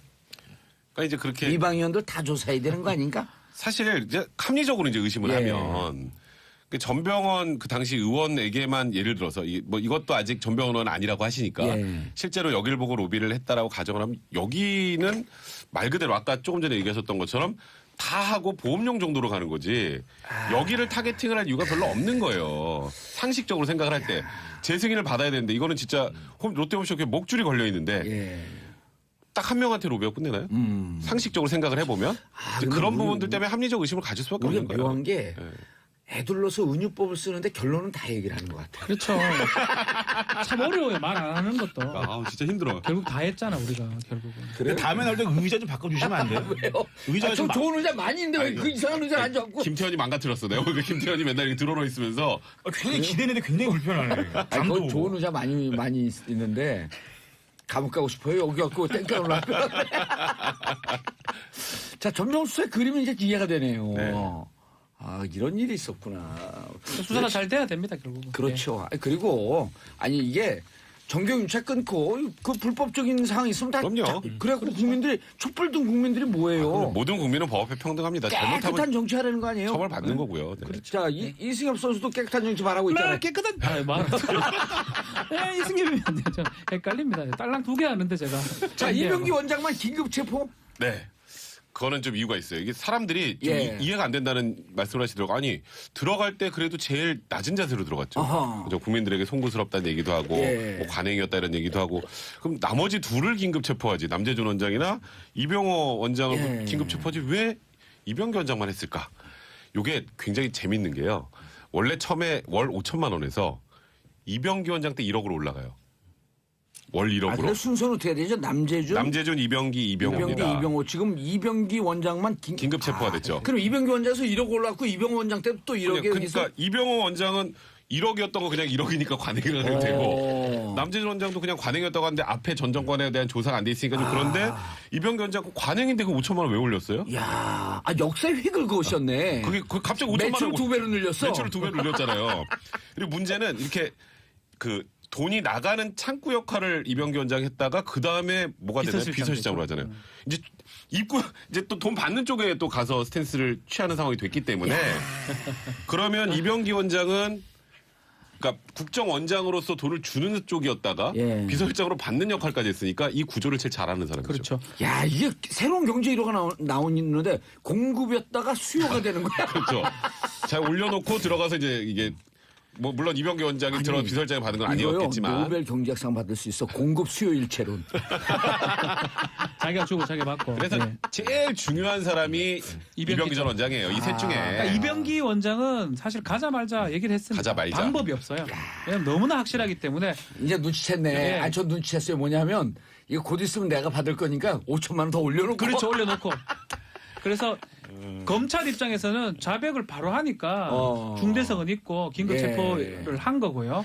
두 사람 이병호, 남재준 영장 청구가 됐는데 이 사람들은 일단은 약간 부인했거든요. 관행이라 하고 엉뚱한 소리를 하고 있기 때문에 일단은 풀어주고 정리를 한 다음에 이병기, 신병 확보한 다음에 이제 영장을 지금 청구한 거고 아마 세 사람 다 영장이 나올 가능성이 아주 높습니다. 이게 아마 이런 것도 있을 겁니다. 뭐냐면 검찰이 갖고 있는 트라우마 중에 하나가 뭐냐면 사전 구속영장이에요. 왜냐하면 사전 구속영장이 뭐냐면 영장을 청구하고 한 2, 3일 뒤에 영장 실질심사를 받습니다. 예. 그 2, 3일 동안은 밖에 나와 있단 말이죠. 그래서 이제 성완종 씨가 그 사전영장 청구된 시점 다음 날 기자회견을 한단 말이에요. 예. 기자회견을 하고 나서 다음 날이 극단적인 선택을 하는데 그리고 이병기 원장도 지금 심경의 변화가 있고 불안정해 보였다는 거 아니에요? 그렇죠. 그리고 변창훈 검사도 사실 그 영장 실질심사 당일날 이제 극단적 선택을 하는 거죠. 그러니까 시간을 주면 이 보통 어떤 일이 있냐면 본인이 많은 명예를 쌓아놓고 아니면 잃을 게 많은 분들 이런 분들이 본인의 거짓말이라든지 본인의 치명적인 상처가 드러났을 때 심리적으로 붕괴가 됩니다. 멘탈 붕괴가 오는 거예요. 나처럼 아무것도 가진 게 없는 사람도 그냥 가진 게 많잖아요. 많잖아요. 많으셔서 왜 그래요? 갑바밖에 없는. 출연료 얼마세요? 출연료 많아요. 아니 그래서 결국 이런 일이 터지고 나면 법원도 굉장히 심리적으로 부담스럽단 그러네. 말이죠. 그래서 심리적으로 멘탈 붕괴가 일어나고 극단적 선택을 방지하기 위해서 긴급 체포라는 카드를 꺼낸 게 아닌가. 그래서 보면은 긴급 체포한 사안들이 몇 개가 있습니다. 이번에 지난해 진경준 전 검사장이 또 긴급 체포를 했었고 그런 식으로 좀 사회적으로 고위층에 있던 사람들. 그리고 고위층에 있는데 큰 소리 치지만 고운 인생을 살아온 분들. 고운 인생. 멘탈 붕괴가 쉽게 올 수 있는 이제 그런 것들을 감안해서 그렇죠. 예. 반대잖아요. 지금 보면 이병긴 들어가서 바로 풀었단 말이에요. 분 사람을 구속할 필요는 사실 없거든요. 맞습니다. 분 사람을 해야 되는데. 버틴 사람은 멘탈이 좀 있다고 보는 거지. 예. 그래서 지금 아마 들어가자마자 증거 딱 내미니까 네 하면 아마 1시간 내로 얘기했지 않을까. 그래서 검찰에서 긴급 체포 방식을 택한 게 아닌가. 알겠습니다. 3명 다 아마 구속이 될 것 같습니다. 근데 이한석 기자가 얘기하는데 옆에 얼굴이 이렇게 김태훈 얼굴이 왜 떠 있지? 목소리도 비슷해요. 비슷해. 아마 지금 듣고 계신 분들 그냥 김태현 변호사로 생각할 수 이한석 있어요. 기자 아니에요. 자, 그러니까. 최순실 분노의 재판? 네. 시간 없어요. 1분밖에 없어요. 최순실 씨가 네. 본인 재판에서는 요즘에 분노를 안 해요. 오. 거기 잘 보여야 되거든요. 오. 거기서 소리 질렀다가 그 나중에 반성 안 한다고 양형 분노 세기 때문에 조절이 돼요, 요즘은? 그러니까 억지로 조절하는 거죠. 지금 항상 그 원래 어디로 튈지 모르는 사람이었잖아요. 예. 근데 이번에 물을 만났습니다. 고영태 재판에. 고영태 재판에 증인으로 나갔으니까 거기서 자기가 아무리 소리를 지르고 아무리 막무가내 행동을 해도 증인한테 뭐 거기서 형을 때릴 것도 아니고 오. 그러니까 이번에 뭐 고영태 측 변호사가 질문하기도 전에 일단 고영태를 엄청나게 째려봅니다. 오. 그 눈을 불안해하고 해가지고 이글이글한 눈을 쳐다보고 예. 내가 200만 원 받을 짬밥이냐 이런 표현도 써요. 200만 원 받을. 그러니까 고영태가 그러니까 2,200만 원을 인천세관본부장 그 승진시켜주겠다는 해서 돈을 받은 혐의로 지금 재판을 받고 예. 있잖아요. 근데 고영태는 지금 2천만 원을 받은 걸 부인하고 200만 원만 인정했는데 그걸 받은 걸 최순실이 줬다고 진술했어요. 그러니까 최순실이 증인으로 나와서 나는 그럴 짬밥이 아니다. 이런 얘기까지 했습니다. 제가 시간이 없어서 다 못하겠네요. 알겠습니다. 그쪽만 해도 재밌었어요. 자, 세 분 인사하시고요. 네, 네, 고맙습니다. 예. 정봉재 정치쇼 4부 순서 들어가겠습니다. 자, 매주 수요일 날 오시던 전 작가님, 전 작가의 시선은 목요일 시간으로 옮기고요. 오늘 신설하는 이런 거 우리 해야 되나 알쓸 경제 알아두면 쓸데 있는 경제 뉴스 이건 의미 있어요. 근데 네. 우리가 이 이름을 지려고 그랬더니 다른 데서 이런 걸 미리 써버렸어. 알쓸 신잡 뭐 이렇게 써버린 거예요. 우리가 이거 준비하고 있었는데 우리 준비한 지 오래됐거든요. 한 이틀 됐거든요. 자, 알아두면 쓸데 있는 경제 뉴스, 생활 경제 뉴스. 자, 오늘 함께 하실 분 원래부터 잘잘 뭐였었죠? 잘잘법이요. 잘잘법. 네. 잘 사고 잘 먹고 잘 사는 법. 하시던 우리 권혜리 SBS 보도국 기자 안녕하세요. 자리하셨습니다. 자, 그리고 정철진 경제평론가 자리하셨습니다. 네, 안녕하십니까. 예. 안녕하세요. 보는 라디오예요? 아, 근데 그쪽 그래요? 조명이 좋았는데 왜 그 정철진 평론가 나오는 조명을 꺼버렸지? 그쪽이 원래 뽀샤. 아니 뽀샤시 하신대요. 뽀샤시 조명인데 저게. 뽀샤시인데요. 예. 네. 자, 정철진 평론가님 오늘 처음 나오셨죠? 네, 오늘 처음입니다. 이 방송 처음인가요? 네. 정봉주의 정치쇼 처음. 이번에 우리 시청률도 2배로 뛰었는데. 청취율이요? 청취율이요. 예. 왜냐면 보는 라디오도 하니까 시청률에도 안 틀려요. 그래도 이렇게 이동할 때 예. 자주 듣게 됩니다. 지금 택시와 버스는 다 점령했어요. 택시 기사님들이 이거 안 들으면 네. 조기 축구에서도 내쫓아요. 개인 택시. 네, 그렇군요. 예, 네. 그리고 버스에서 이거 안 틀어주면 승객들이 항의하면서 내려요. 틀어라 빨리. 저도 처음에 마가 많이 떴어요. 네. 자, 오늘 준비한 뉴스. 그렇습니다. 이제 알아두면 쓸데있는 경제 뉴스잖아요. 쓸데있는, 예, 네, 꼭 언젠가는 쓸데 있을 건데요. 그거 바로바로 쓸 때 있어요. 바로바로 쓸데 있습니다. 예. 이번 첫 번째 뉴스는 비트코인 캐시 관련한 집단 소송이라는 이제 기사를 뽑아왔습니다. 이 이야기가 좀 어려울 수도 있고 긴 이야기일 수도 아니, 있는데. 비트코인 캐시 용어를 하는 사람들한테는 쉬운 얘기고. 그렇죠. 비트코인 캐시를 처음 들어보는 분들한테는 좀 예. 어려울 거고. 맞습니다. 그래서 이게 굉장히 다양할 거예요. 그러니까 비트코인이 있고요. 예. 비트코인 캐시가 있거든요. 일단 비트코인이든 비트코인 캐시가 뭔지를 설명해 줘야죠. 쉽게 말하면 디지털 암호화폐다. 디지털 가상 암호화폐다. 이른바 요즘 돌고 있는 가상화폐. 그렇죠. 이게 비트코인이라는 것도 있고 이더리움이라는 것도 예. 있고 제트코인, 리플도 있고 리플도 있고 퀸텀도 있고. 뭐 종류는 거의 뭐 수백 종. 왜냐하면요, 이거 첫 번째 컨셉이 뭐냐면 사토시 나카모토라는 사람이 일종의 논문을 냅니다. 그래서 블록체인이라는 하나의 기술 관련한 논문을 내고 예. 이거를 잘 쓰면 이게 화폐의 대체가 된다. 대체 수단이 될 수 있다라는 게 이제 2008년 말에 나온 거예요. 예. 근데 그때 당시에는 아무도 이거 믿지 않았다가 2009년, 2010년 실제로 해보니까 거기서 튀어나왔던 이 블록체인을 통한 이 기술을 거기 나온 비트코인이라는 게 이게 돈에 대한 충분한 역량이 있다는 거예요. 왜냐하면은 실제 말한처럼 총량도 한정되어 있고요. 상호 간의 거래 내역을 모두 투명하게 암호화시켜서 저장할 수도 있고 알겠습니다. 이런 것들이 된 것인데 예. 그런데 이번 실질적으로- 비트코인 캐시가 예. 그 중에 하나죠. 그렇습니다. 이게 비트코인이라는 게 있었고 그 비트코인이 마치 우리 영화 범죄도시처럼 이게 중앙 발행 기관이 없어요. 그러니까 참여자들 간의 협의를 통해서 이렇게 할래 저렇게 할래를 하는 건데 일종의 기술 업그레이드를 좀 시도를 하려고 했었거든요. 예.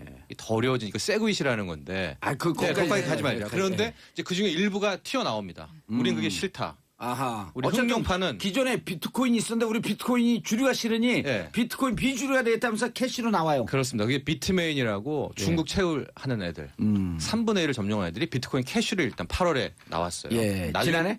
아니 올해. 올해. 또 다른 이제 10월에는 비트코인 골드라고도 나와 있고. 예. 그러니까 일단 비트코인은 세 가지가 있죠. 근데 이번에 사건은 비트코인 캐시에서 일어난 건데요. 지난주 토요일 일요일 날 첫 번째 시작은 비트코인 가격이 급락합니다. 왜냐면은 당초에는 비트코인의 기술 업그레이드 쉽게 말씀드리겠습니다. 예. 이걸 하려고 하다가 이게 실패가 돼요. 잘 안 돼요. 안 돼요. 예. 그러니까 사람들은 무슨 생각을 하냐. 야, 큰형님이었던 비트코인이 뭐가 잘 안 된다.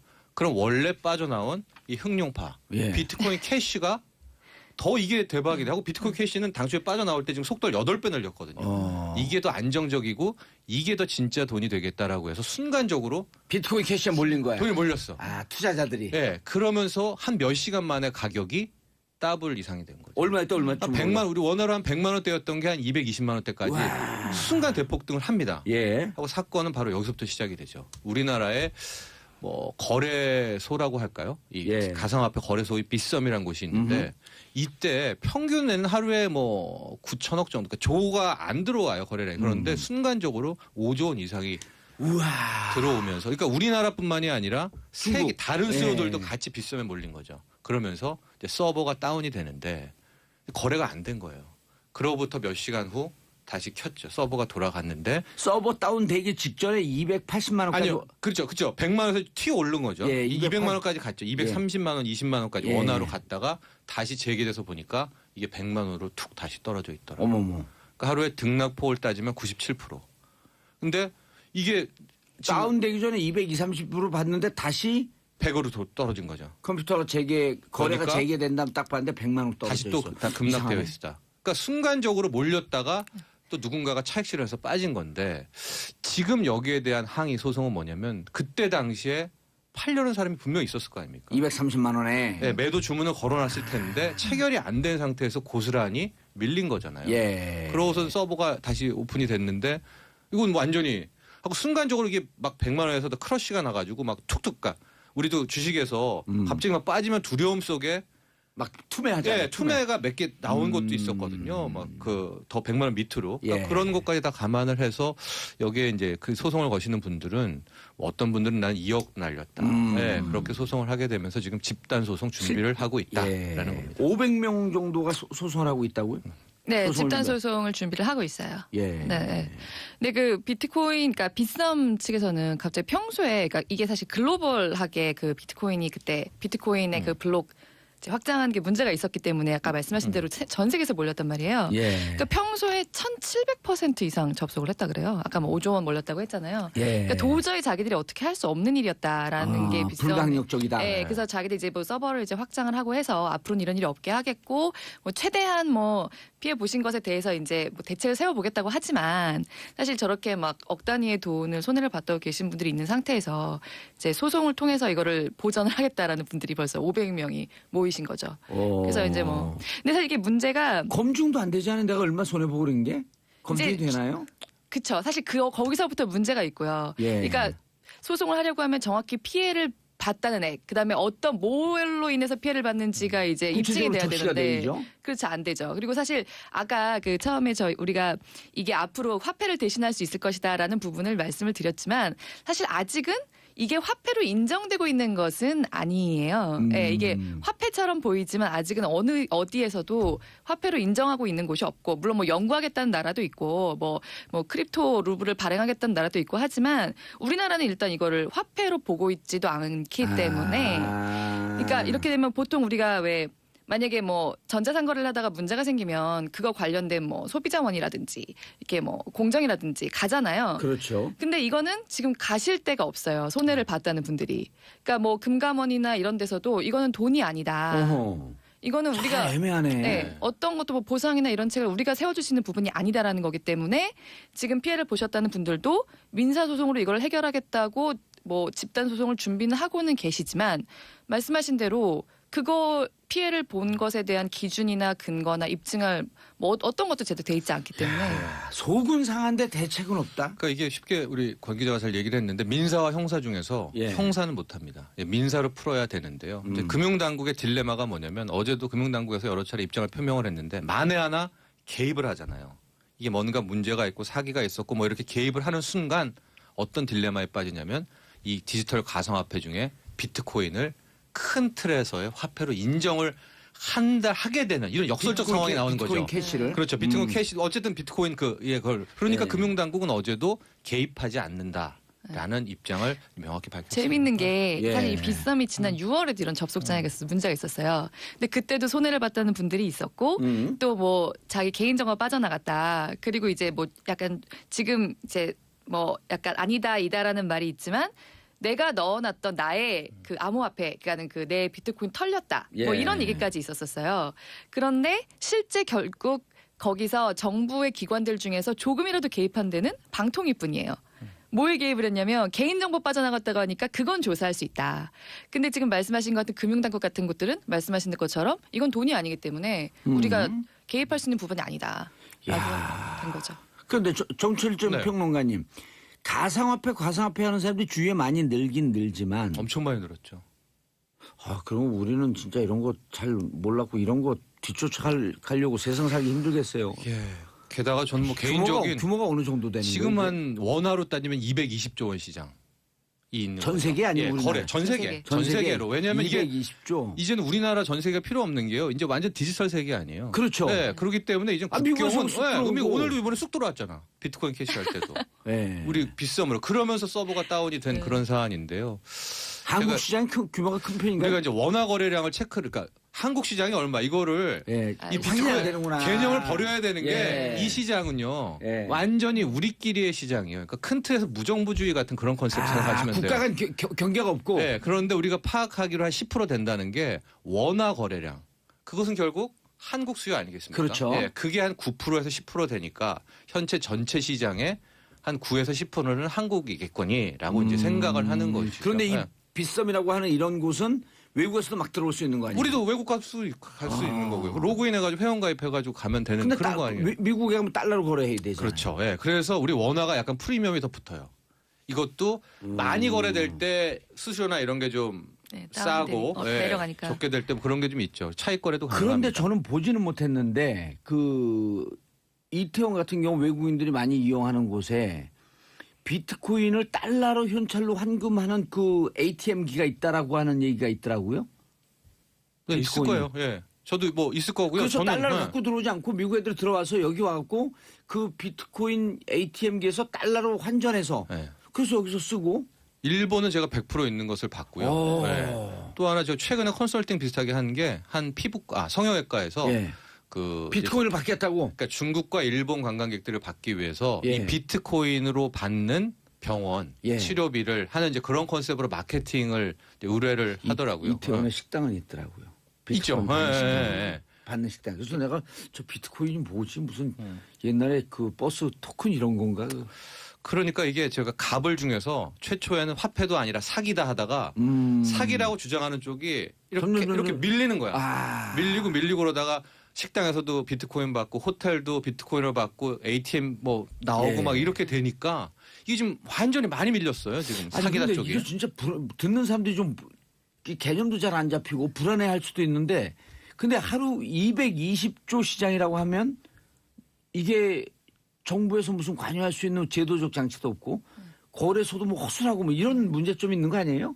네, 사실 현재로서는 좀 거품이 상당히 있다고 봐야겠죠. 근데 사실 이게 거품을 얘기하기에도 정말 이렇게 민간에서 그냥 먼저 일어나서 그 프로그램으로 만들어진 어떤 정말 가상의 암호 화폐인 것이고 지금 뭐 어느 나라에서도 이거를 정책적으로 이게 우리 돈이다, 커런시다라고 한 적이 없는 상태에서 이렇게 자생적으로 이렇게 일어나고 있는 거기 때문에 예. 거품의 개념도 사실 전에 어떤 다른 투자랑 굉장히 달라요. 아. 네. 그래서 분명히 지금으로서는 이거를 다른 뭐 주식이라든지 아니면 어느 정도 이게 그 안정적인 라인이 있는 뭐 증권사를 통한 펀드라든지 이렇게 생각하시면 이건 완전히 기존 다른 개념은 개념의 이해가 안 투자가 되네. 되는 거고. 개인적인 뭐 소위 짧게 말씀드리면은 예. 제가 2009년에 이 비트코인 관련해서 뭐 공중파 방송이 만들 때 조언을 했었어요. 그때 당시에 제가 100만 원 정도를 사뒀다면 이게 지금 얼마 됐을까요? 2009년에 제가 100만 원 딱 사놓고 내 디지털 지갑에 묻어놨다. 지금 그러면 한 오늘자. 예. 2009년에 100만 원. 예. 2009년 지금 660억입니다. 예? 주도기 직전에 근데 이런 얘기를 6,600달러. 잘못하면 이거 당장 오늘 다 그래서 제가 이 거품이 왜 거품이냐는 네. 말씀도 드리고요. 왜냐면 또 근데 제 잘못도 얘기해야 되는 게 하고 올해 이제 1,000달러 갔을 때 제가 거품이다. 주의하셔라 곧 무너진다 했었거든요. 했는데 그걸 네. 넘어갔잖아요. 그게 이제 3,000달러가 됐어요. 그래서 3,000달러 때 또 모 보도 채널에서 3,000달러 이거 위험하다라고 했는데 그게 지금 7,900달러까지 찍고 내려온 거거든요. 떨어졌는데 또 안 떨어지고 버티더라고요. 그러니까 연초에만 해도 7배, 8배가 올랐는데 제가 일단 말씀드리고 싶은 것은 거품 영역은 분명히 거품이 있다. 네, 진행됐다라는 것이고요. 예. 비트코인을 제가 뭐 투자하는 분도 계시니까 이게 뭐 사기다라고 말씀을 드리지 않겠으나 결론을 내릴 수가 없어요. 예, 그러나 어쨌든 이런 현상이 진행되고 있다. 예, 이미 과도하게 올랐고 예. 항상 오르는 거는요. 추세를 탑니다. 분명히 이거 더 오르래도요. 이게 뭐 10,000달러, 100,000달러 갈래도 떨어져야 올라가는 거거든요. 그렇죠. 그러니까 하룻밤 사이에 두 배가 출렁출렁 거린다라고 하는 것은 위험하다는 그만큼 거. 불안정하고 거품이 많이 있다. 네. 그렇죠. 자, 권혜리 기자님, 로컬 푸드가 인기다? 아, 예, 비트코인 얘기하다가 다시 예. 로컬로 들어오니까 예. 굉장히 어제 아니, 짱한 느낌이 있는데. 저는 2013년에 이 로컬 푸드를 해봤어요. 아, 정말요? 그럼 농협 그 협동조합을 했으니까. 아, 해보셨어요? 예. 아, 그럼 진짜 진짜 파는 거 해보셨어요? 그럼 농협에서? 직접 했죠 다. 아, 네네. 자, 로컬 푸드 무슨 뜻이에요? 로컬 푸드가 이제 일반적인 뜻으로는 그러니까 내가 사는 곳으로부터 50km 안에서 재배되는 농작물을 얘기해요. 그래서 우리나라로 따지면은 서울시청에서 수원시청까지가 47km거든요. 그러니까 그 정도 거리 안에서 생산되는 그 농산물을 그 안에서 팔고 소비를 한다는 예. 개념이거든요. 그럼 이제 그런 게 잘 되면 예를 들어 전북에 로컬 푸드가 있으면은 외집 분들이 많이 오시죠. 그걸 그 특산품을 사러. 네, 그렇기도 하죠. 그렇기도 하죠. 사실 이게 전 세계적으로는 미국이나 캐나다 같이 굉장히 넓은 나라에서 이동을 하는데 너무 시간도 많이 걸리고 예. 화석 연료도 많이 들고 그러다 보면 신선도도 떨어지고 하니까 나온 개념이긴 한데 우리나라처럼 좁은 나라에서는 딱히 뭐 그렇지 별 그 효과가 없지 않냐라고 예. 생각할 수가 있는데 사실 우리나라는 굉장히 유통이 좀 단계가 높잖아요. 그렇죠. 유통이 여러 단계가 네, 있죠. 그러다 보니까 이렇게 굉장히 작은 나라임에도 불구하고 이 6단계 정도를 보통 거쳐요. 신선식품도. 그래서 저기 남쪽에서 생산된 농작물 같은 것도 수도권의 물류센터를 한번 왔다가 다시 그 지역으로 내려가는 맞아요. 경우가 예. 네, 많아요. 네. 그래서 이게 사실 이런 로컬 푸드 그러니까는 그 중간에 유통 단계를 줄이고 우리나라에서는 조금 이 50km의 개념보다는 중간에 유통 단계를 많이 줄이고 그 근거리에 있는 농작물 재배한 것을 직거래로 매장으로 농민하고 바로 한다. 이런 개념이 조금 더 강해요. 그런 면에서. 그래서 실제로 한 만 24시간 정도 차이가 나요. 그러니까 6단계를 거쳐서 대형 물류센터를 거쳤다 오는 그런 푸드보다 이런 직거래가 한번 이렇게 형성이 되고 나면은 그 거의 만 하루 정도 더 빨리 매장에 도착을 하죠. 예. 그다음에 유통 단계도 줄어드니까 대체로 뭐 계절 따라 차이는 좀 싸고. 있지만 10에서 20% 선도도 유지가 싸고. 되고 가격도 싸고. 그렇죠. 좀 쉽게 좀 과격하게 쉽게 예를 들면은 제주산 갈치가 네. 제주 사람 사 먹는데 서울에 있는 뭐, 노량진 네, 수산시장에 수산시장까지 왔다가 다시 제주로 내려가는 네네. 이런 유통 구조였었는데 이제 그게 아니고 네. 로컬 푸드라고 하면 제주 그 지역에서 네. 산지에서 소비자에게 바로 갈 수 있는. 네. 그런 게 이제 늘고 있는 거죠. 그래서 사실 이런 거는 모든 생협이 다 로컬 푸드를 취급하는 예. 건 아니지만 뭐 이렇게 약간 로컬 푸드 개념으로 많이 하는 생협들이 많이 있는데 근데 이런 일반 마트들 그러니까 생협은 회원이 돼야 되잖아요. 그렇죠. 회원비를 내셔야 되고 뭐 1시간씩 교육도 받으셔야지 회원이 예. 되실 수가 있는 곳들이 근데 있어요. 요즘 그 자리에서 그냥 회원 가입해줘요. 근데 저는 가입하려고 했더니 예. 40분을 교육 받으시라고 시간 없어서 나왔거든요. 그랬어요? 네. 그러니까 여기 생협도 죄송합니다. 생협도 좋습니다. 생협 좋은데 일반적으로 갈 수 있는 이런 대형 마트들이나 이런 데서도 로컬 푸드 비중이 많이 늘고 있다는 거죠. 그리고 이제 농협 같은 경우, 그러니까 농협은 서울에는 매장이 없어요. 로컬 푸드 매장이. 그런데 한 전국에 한 125곳 중에 아까 그 도선님이 하셨다는 예. 농민이 직접 가서 예. 그 자기가 그 재배한 판매도 하고. 작품 진열하고 가격도 본인이 매기고 이런 것들이 그걸 좀 모아놓고. 그렇죠. 예. 늘어나고 있죠. 근데 왜 했던 거예요, 봉도사는? 저는 시골에 내려왔고 1년 균형을 했었으니까요. 1년 기념. 예. 그래갖고 거기 농협이 아니라 협동조합을 만들어 놓고 지금도 잘 굴러가고 있어요. 했던 그때 예. 그곳이요. 근데 이제 그게 협동조합 그리고 이제 그 수도권하고 직거래를 주장하는 사람들이 있는가 하면 이렇게 또 다른 경로로 로컬 푸드를 주장하는 사람이 있어서 두 가지 경로로 나뉘었죠. 예. 이게 또 완전히 하드포크네요. 이제 예. 비트코인이 나뉘듯이. 예.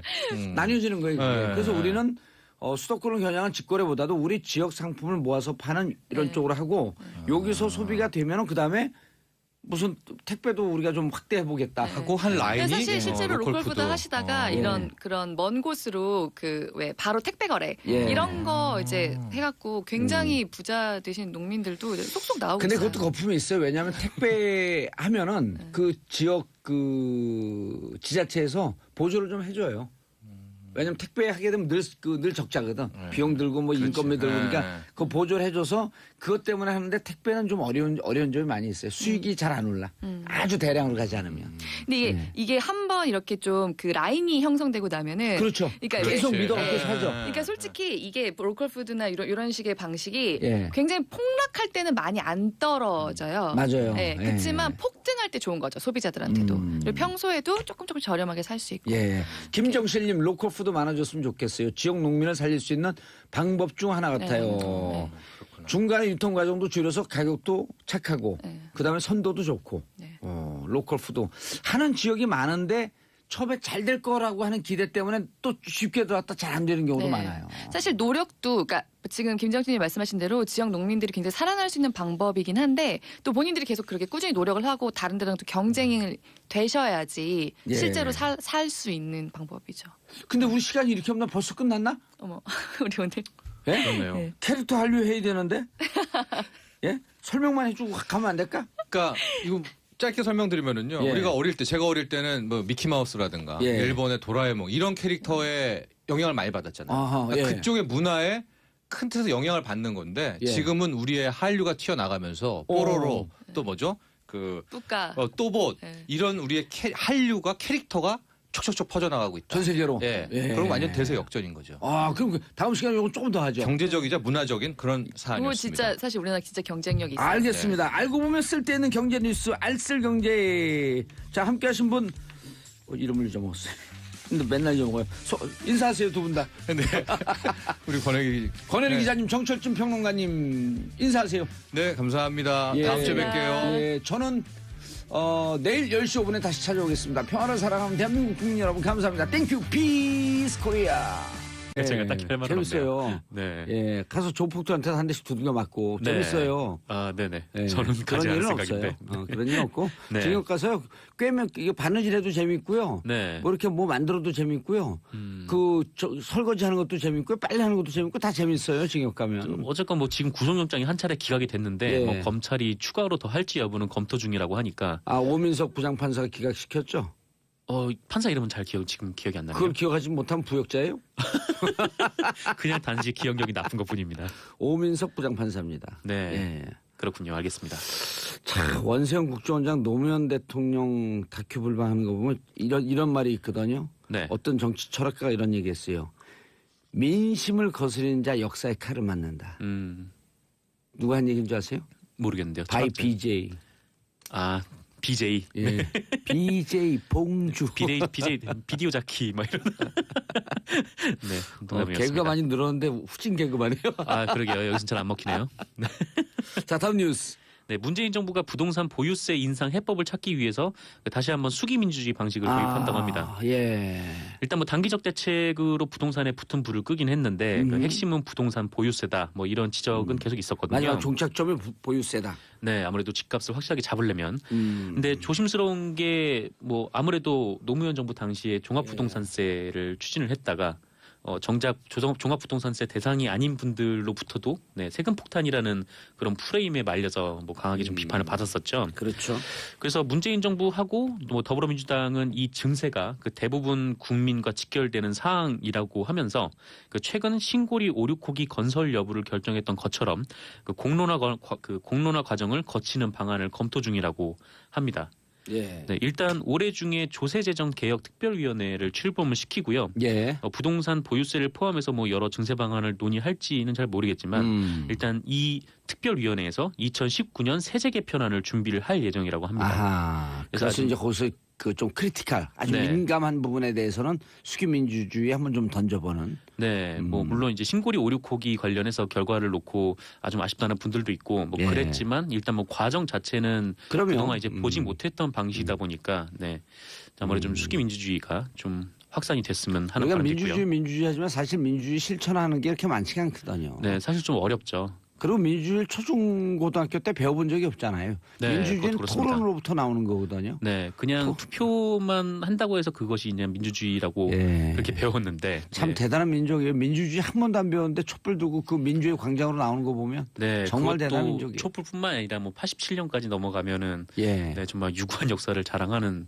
그런 셈인 것 같아요. 왜 87년으로만 넘어가요? 80년 광장으로도 넘어가야 되고 60년 그렇죠. 4.19로도 넘어가야 되고 그렇죠. 4.19도 있었고 1919년 3월 3.1 운동도 3.1 있었고. 운동으로도 넘어가야 네. 되고 그 전에 뭐 없나 역사가 짧았고 여기까지.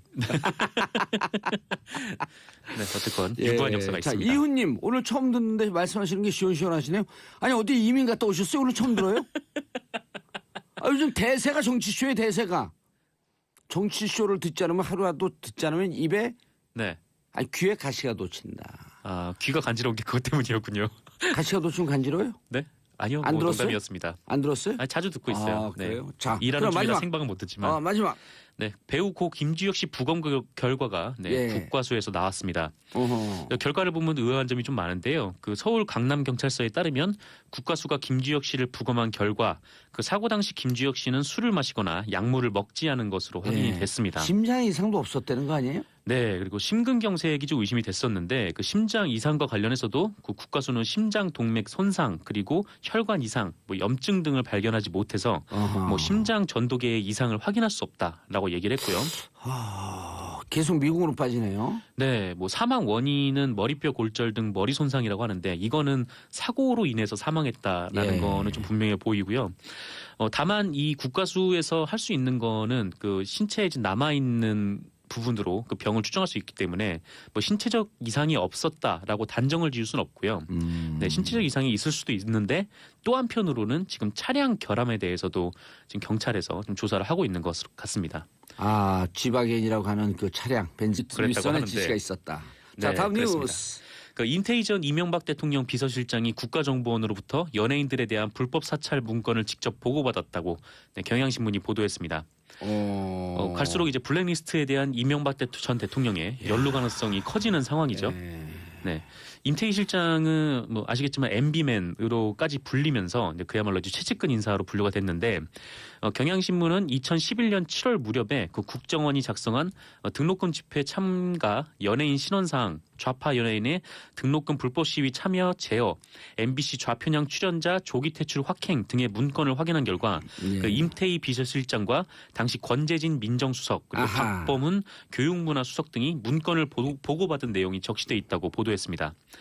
이 문건을 보면 그 원세훈 당시 국정원장은 그 반값 등록금 실현 요구를 비롯한 그 정부 비판적 사회 활동을 해오던 배우 김여진 씨, 김규리 씨, 아하. 그리고 방송인 김미화 씨, 가수 고 신해철 씨, 그리고 윤도현 씨 등의 연예인들을 강경 좌파로 분류를 하고요. 그 이들에 대한 정보를 수집한 후에 출연 중이거나 출연이 예정된 프로그램에서 하차시키는 등의 공작을 했다고 합니다. 근데 반값 등록금은 이명박 전 대통령의 대선 공약이었는데, 네 공약을 지키라고 하는 게 그 대선 공약이에요? 네, 대선 공약이었죠. 17대 때고 내가 주장했던 건데 그걸 또 가져갔다고 차용을 한 거예요? 그거 하지도 않았잖아, 그러고. 하지도 않았죠. 예. 그래서 뭐 그때 뭐 거짓말 논란도 있었던 걸로 기억하는데 뭐 대통령이 뭐 난 뭐 그런 적 없다 뭐 아, 그렇게. 반값 등록금을 하겠다 그런 게 아니라 정봉주가 반값 등록금을 주장했는데 존경한다? 이쯤 어. 됐을 거네요. 뭐 그렇게 되면은 허위사실 유포. 그렇죠. 정봉주를 되는 존경해서 거죠. 감옥에 보내겠다. 위대한 네, 정치를 그렇군요. 성장시키기 위해서. 네, 위대한 방송인으로 지금 활동하고 계시는데요. 어디 지금 집에 가요. 정치 방송인이라 그러고 있어. 네, 그렇군요. 네, 죄송합니다. 정상근 기자님 우리 같은 정씨 아니에요. 아, 네, 그래서 제가 연관은 미워해요. 없습니다. PD가 오늘 아주 진중하게 쳐다보네. 네. 원래 우리 PD가 그 철씨예요.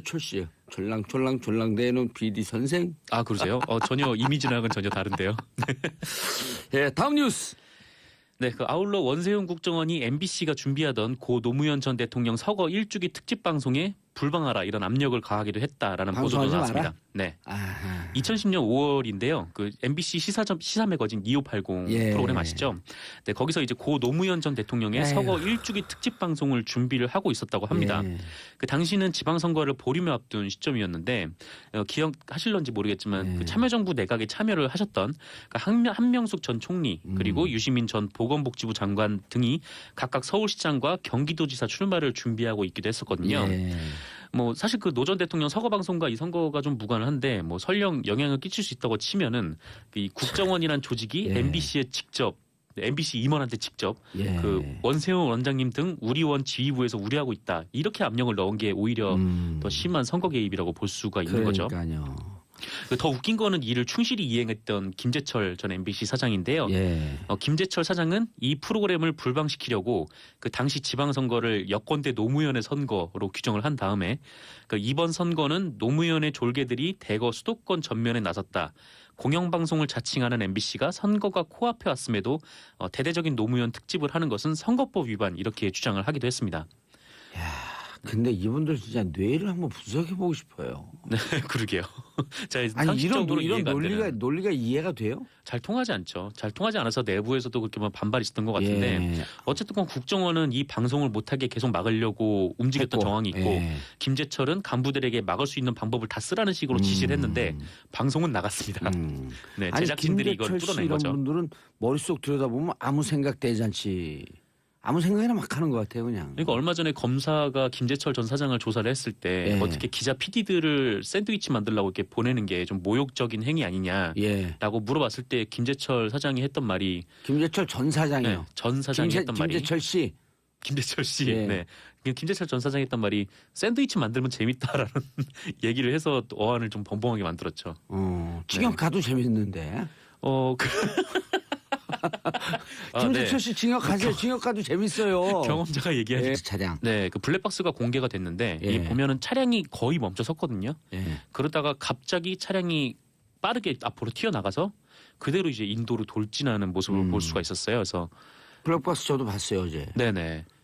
근데 좀 이제 충격적인 내용이었는데 예. 블랙박스가 그리고 이제 네. 녹음 기능은 꺼져 있었다는 거 아니에요? 그렇기 아, 예, 때문에. 소리는 안 나왔죠. 예. 그래서 그 기능을 볼 수가 없었는데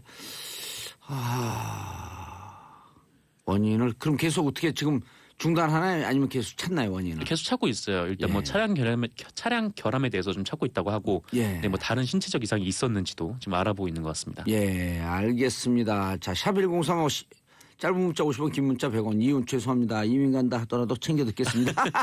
죄송해요. 네. 이민 갔냐라고 하는 농담을 개그로 던졌더니 다큐로 받으시네요. 권상부님 62세 남자입니다. 이렇게 속이 시원하게 하는 방송은 없습니다. 예, 노벨 방송상 곧 탈 겁니다. 노벨 방송상이요? 네. 자, 인사하시고요. 끝났어요. 네, 감사했습니다. 가세요 이제 진짜. 네, 가겠습니다. 자, 2부 3변 시대로 돌아오겠습니다. 정봉재 정치쇼 2부 3변 시대 들어가겠습니다. 자, 청취자 여러분들께서도 함께해 주시기 바라겠습니다. 샵 1035 짧은 문자 50원, 긴 문자 100원. 샵 1035. 자, 오늘 함께 하실 분 고구려를 대표하는 백성문 변호사. 네, 안녕하세요. 백성문 변호사입니다. 예. 자, 그리고 오늘은 신라 백제가 통일됐어요. 네. 백제가 먹었어. 박지훈입니다. 예, 김태현 오늘 안 나왔습니다. 네. 박지훈 김태현 변호사. 반말하는데요. 김태현 변호사 안 나왔습니다. 예. 안 나왔죠. 네. 자, 그래서 이제 고구려와 백제 신라 연합군이 싸우지 않도록 나제 동맹이라 그러죠. 나제 동맹. 예. 나제 동맹. 나제 동맹. 네. 자, 그래서 이 심판 보기 위해서 SBS 기자 중에 기자, 참 기자. 이한석 기자 나왔습니다. 아, 오랜만에 뵙겠습니다. 예, 이한석입니다. 참기의 특징 뭔지 모르시죠? 모르겠는데요. 일단 수한대면 불어요. 바로 문 앞에서부터 불어. 참군인이 불듯이. 오늘 이변 시대네요, 오늘은. 예, 이변 이변 일 심판. 이변 일기. 이변 일기. 이변이 일어날까?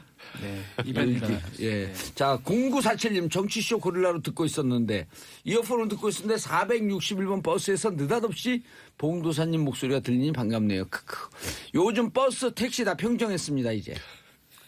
그래서 이제 버스에서 이게 방송이 안 나오면 그 버스 기사님은 버스 업계에서 퇴출됩니다. 틀어달라 하면 틀어줍니다. 하면 틀어줍니다. 예, 예. 그건 기사님도. 그거 누구예요? 이승엽 씨가 해야죠. 예, 틀어주십시오. 이승엽입니다. 예, 안녕하십니까. 은퇴했습니다. 자, 사이고님, 우리 김태현 변호사님은 이제 안 나오시는 건가요? 오늘 그 몸이 안 좋아서 안 나왔네? 감기 걸렸어. 오늘 재판 재판, 갔어요. 재판. 오늘 도저히 못 바꾼다고 해서 이것만은 한다고 했는데 예. 이게 도저히 뺄 수 없는 재판. 그렇죠. 이게 한 번씩 빠지면요. 다른 사람 들어오면 바뀌잖아요. 박준 변호사도 사실 여기 원래 다른 사람 있었다가 한번 그렇죠. 대타로 나왔다가 3변 시대 그 귀순 용사로 들어온 거고. 사실 사실 불안해하더라고요. 양지열 변호사인데 양지열 변호사는 언니네 뉴스 양언니로 갔고. 양언니네로 갔죠. 하여튼 어제 김태현 변호사 만났었는데 여기를 넘어오고 싶어 하더라고요. 재판 변경을 시도하다가 여길 넘어오고 싶다고 이제 그 민주당으로. 매우 오고 싶어 했었습니다. 그래서 실패하고 재판에 갔습니다. 지금. 그래도 예. 변호사는 재판이 우선이죠. 그럼요. 그렇죠. 예, 알겠습니다. 첫 번째 돌아오는 MB 소환될까? 당장은 좀 힘들 거예요. 예. 그러니까 이게 그 김관진 전 장관 구속영장 청구 이제 범죄 사실에 이명박 전 대통령의 지시를 받고 뭐 이런 내용이 빠졌어요. 예. 그 빠진 이유가 일단 김관진 전 장관이 검찰에서 꽤 많은 얘기를 한 것처럼 이제 보도가 나왔었는데 그 군무원 70명 증원할 때 예. 호남 빼 그리고 또 가족 중에 진보 인사에서도 빼 뭐 연좌제 얘기 뭐 이런 것들까지 나왔죠. 예. 그걸 지시했다고 만약 김관진 장관이 얘기를 했으면 거기 들어갔죠. 영장기재 범죄 사실에. 예. 근데 근데 뺐어요? 그렇게까지는 안 한 것 같아요. 그러니까 그냥 두루뭉술하게 지시 보고 뭐 이런 정도 얘기를 하지 않았나. 예. 그러면 사실 뭐 직권남용죄나 군용법 위반 부분이 명백하진 않기 때문에 지금 당장 소환은 어려운 것 같고. 예. 근데 지금 MB는 너무 많이 걸려 있잖아요. 이거 지금 그 댓글 문제 하나 있고 군무원 70명 증원 그 문제 하나 있고 또 지금 요즘 맨날 유행하는 그 다스. 결국 도곡동 땅하고 다스, BBK까지 연결되는 것도 고발돼 있는 거 하나 있고요. 블랙리스트 있죠. 블랙리스트 언론 있죠. 장악이 있죠. 언론 장악 있죠. 다 뭐 너무 많아요. 그래서 예. 그 중에 이제 뭔가 하나 거기다 또 맞아. 그 제1롯데월드 인허가 과정 그것도 국민감사 청구했어요. 그렇죠. 이제 그런 거 중에 뭔가 하나가 딱 제대로 걸리면 이제 그러면 이제 그때 이제 소환이 될 가능성이 있죠. 차원외교 있죠. 4대강 있죠. 너무 많다. 이런 생각을 갖고 있습니다. 예, 제가 흉내낸 건 아니고요. 흉내 냈잖아요. 예, 출국 직전에 바레인 출국 직전에 그렇게 기자회견 했다라는 게 저는 좀 반대로 봅니다. 예. 사실 자신감이 있으면 이제껏 MB가 그때 기자회견을 그렇게 안 했거든요. 특히 이제 야인이 되고 나서부터는. 예. 기자회견 하고 혀를 막 계속 내더라고요. 침이 막 좀 아니 제가 세알해 보니까 쏘니까. 7번 혀를 내밀더라고요. 맨날 이런 식으로. 중앙일보에서도 세알해 봤어요. 거기서는 네. 세알해 보지 않고. 저도 세알해 봤는데 또 예. 그러고 막 하도 막 내고 상식에 맞지 않는 질문하지 마라. 의심이 든다. 막 이런 얘기 그런 얘기를 하나 봤을 때는 약간 좀 불안감이 좀 있는 게 아닌가. 목까지 칼이 들어왔다라고 생각하는 것 같다는 생각이 듭니다. 그런데 이한석 기자님, 네. 그 MB 퇴임 이후에 꿈이 네. 백화점을 차리는 게 꿈이었다. 네, 처음 들었어요. 그래요? 비리백화점이? 비리백화점. 근데 이제 이 검찰의 분위기는 이런 거예요. 그러니까 예. 수사라는 건 뭐냐면 역으로 따라가는 거거든요. 그러니까 나무는 뿌리부터 내리고 줄기를 뽑고 잎사귀가 나오지만 수사라는 거는 잎사귀부터 찾아서 줄기를 파고 들어가서 뿌리를 뿌리를 찾아가는 찾는. 팩트를 역으로 쫓아가는 과정인데 지금 일단 이명박 전 대통령으로 수사가 들어간다고 볼 수 있는 근거들은 뭐냐면 이제 김태효 청와대 전 비서관이 출국 금지됐습니다. 예. 이전에 이미 김관진 안보실장이 구속이 됐는데 그 전에 임관빈 군 정책실장이 또 국방정책실장이죠. 구속됐고 국방정책실장. 그렇습니다. 그러니까 예. 사이버 사령부의 댓글 공작에 관련해서는 이미 청와대 턱밑까지 갔다라는 게 팩트로 나와 있는 거예요. 그럼 수순상 보면 김태효 전 비서관 소환 조사 이후에 신병 처리가 결정이 되고 나서 아하. 이명박 전 대통령에 대한 소환도 사실상 수순으로 갈 수밖에 없다. 그런 흐름으로 봐야 되는데 문제는 이겁니다. 아까 백성문 변호사께서 말씀을 하셨지만 예. 수사에서 말이죠. 수사라는 게 두 가지 의미가 있는데 하나는 형사적 처벌이라는 부분도 분명히 있지만 두 번째는 도덕적 타격이 아픈 거예요. 근데 도덕적 타격이라는 게 결국 국민들의 여론을 흔들려면 돈이 나와야 되거든요. 예. 그러니까 박근혜 전 대통령 같은 경우에도 이번에 특수활동비건이 굉장히 임팩트가 있었던 게 뭐냐면 아프죠. 예. 그동안 본인은 돈을 받은 적이 없다라는 거였단 말이에요. 그런데 특수활동비를 갖고 그게 통치 자금이냐 아니면 무슨 성형수술에 썼느냐 그런 거에 대한 용처는 확인이 안 됐지만 본인이 특수활동비 국민의 세금을 갖고 직접 받았다라는 게 나왔기 때문에 이게 도덕적 타격이 상당히 심각했던 거란 말이에요. 근데 예. 아직까지 이명박 전 대통령에 대해서는 금품 수수에 대해서는 의혹이 많지만 수사로 객관적인 사실로 입증된 건 없다. 예. 그래서 검찰이 고민하는 부분은 아마 바로 그 부분일 겁니다. 백 변호사님. 김태현 변호사보다 안 돼요? 훨씬 나은데요. 김태현 변호사 누구예요? 까먹었죠.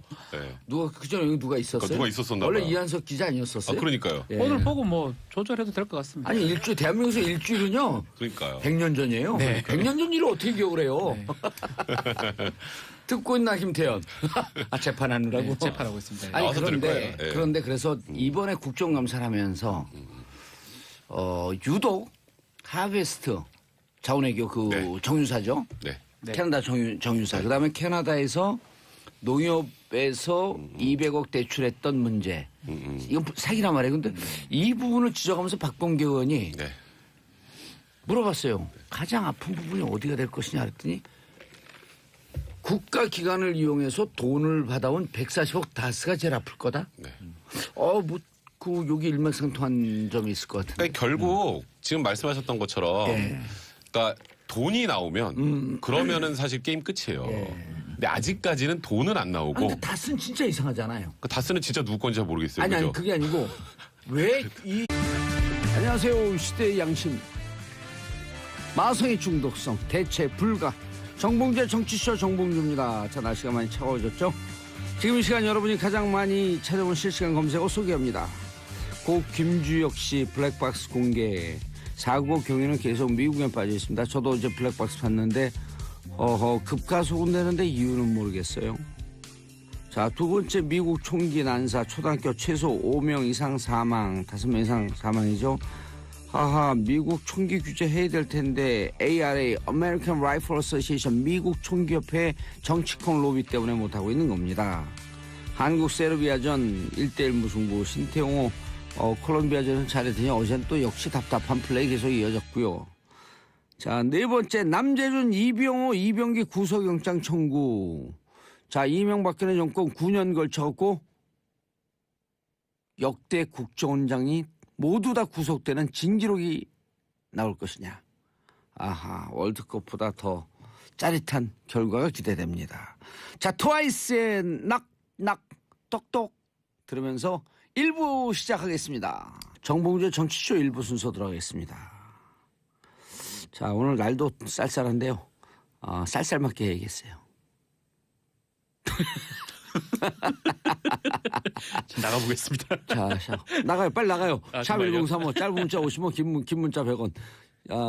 뉴스 브리핑인데요. 기자 없이 제가 30분 동안 어떻게 하는지 보여드릴게요. 네, 미디어오늘 정상은 기자였습니다. 네.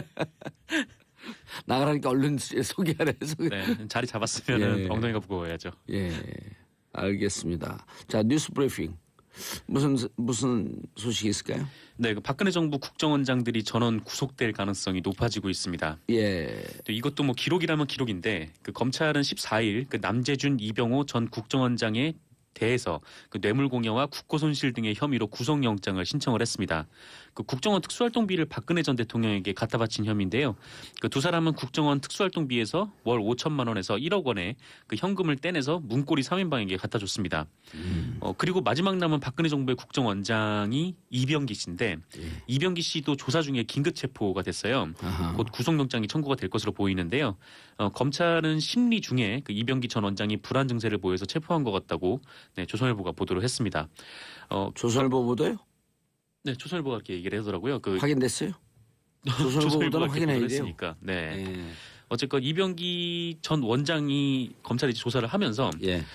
이렇게 물어봤대요. 이병기 전 원장한테. 그 이전에는 월 5천만 원씩 줬는데 왜 이병기 국정원에서는 월 1억씩 줬냐? 이렇게 물어보니까 이병기 전 원장은 금액을 올려달라는 청와대 요구가 있었다. 어허. 네, 이렇게 얘기를 하기도 했습니다. 빙고. 그냥 큰건 다 나왔네요. 네, 이미 다 불고 있는 상태여서 네, 이병기 전 국정원장도 여지없이 예. 네, 다 지금 불고 있는 거죠. 이런 분들 군에 있을 때 이병기는 군 출신 아닌가요? 이병기 국정원장이 군 출신인가요? 아니네요. 이분들은 군에 있으면 주특기가 나팔수였었는데 계속 불어요. 네, 그렇군요. 빰빰빰빰빰빰빰빰빰 불어라. 그렇죠. 그 어쨌거나 지금 박근혜 정부 그 국정원장 3인이 전부 다 구속될 상황이고 예. 뭐 이명박 정부의 국정원장이었던 원세훈은 이미 구속이 됐죠. 아까 이명박 정부도 전원 구속됐죠. 아니요, 한 명 남아 있어요. 누구요? 김성호 국정원장이 남아 있습니다. 김성호 국정원장이 그만두고 네, 원세훈이 등장을 했죠. 2009년 2월이요.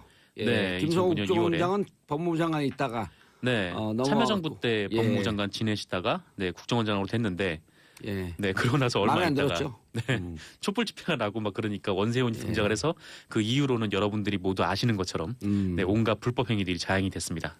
불어라. 네, 다 불고 있어요 지금. 나팔을 불어라. 예, 참 훌륭한 국정원장들이에요. 예? 네, 국가 민족을 위해서 다 부는 거죠. 아 그렇죠. 뭐 잘못 있으면 불긴 하는데 애초에 잘못을 하지 않았으면 더 좋았을 걸. 아니요, 이런 들어가면서 생각도 문을 드네요. 열면서 불어요. 그렇죠, 뭐 무슨 철학도 신조도 없는 거예요. 네, 네. 그 뭐 참군인이다 막 그런 얘기를 하던 뭐 김관진 전 국방부 장관 같은 경우에는 지휘관을 그냥 불었죠. 네, 거의 들어가자마자. 예,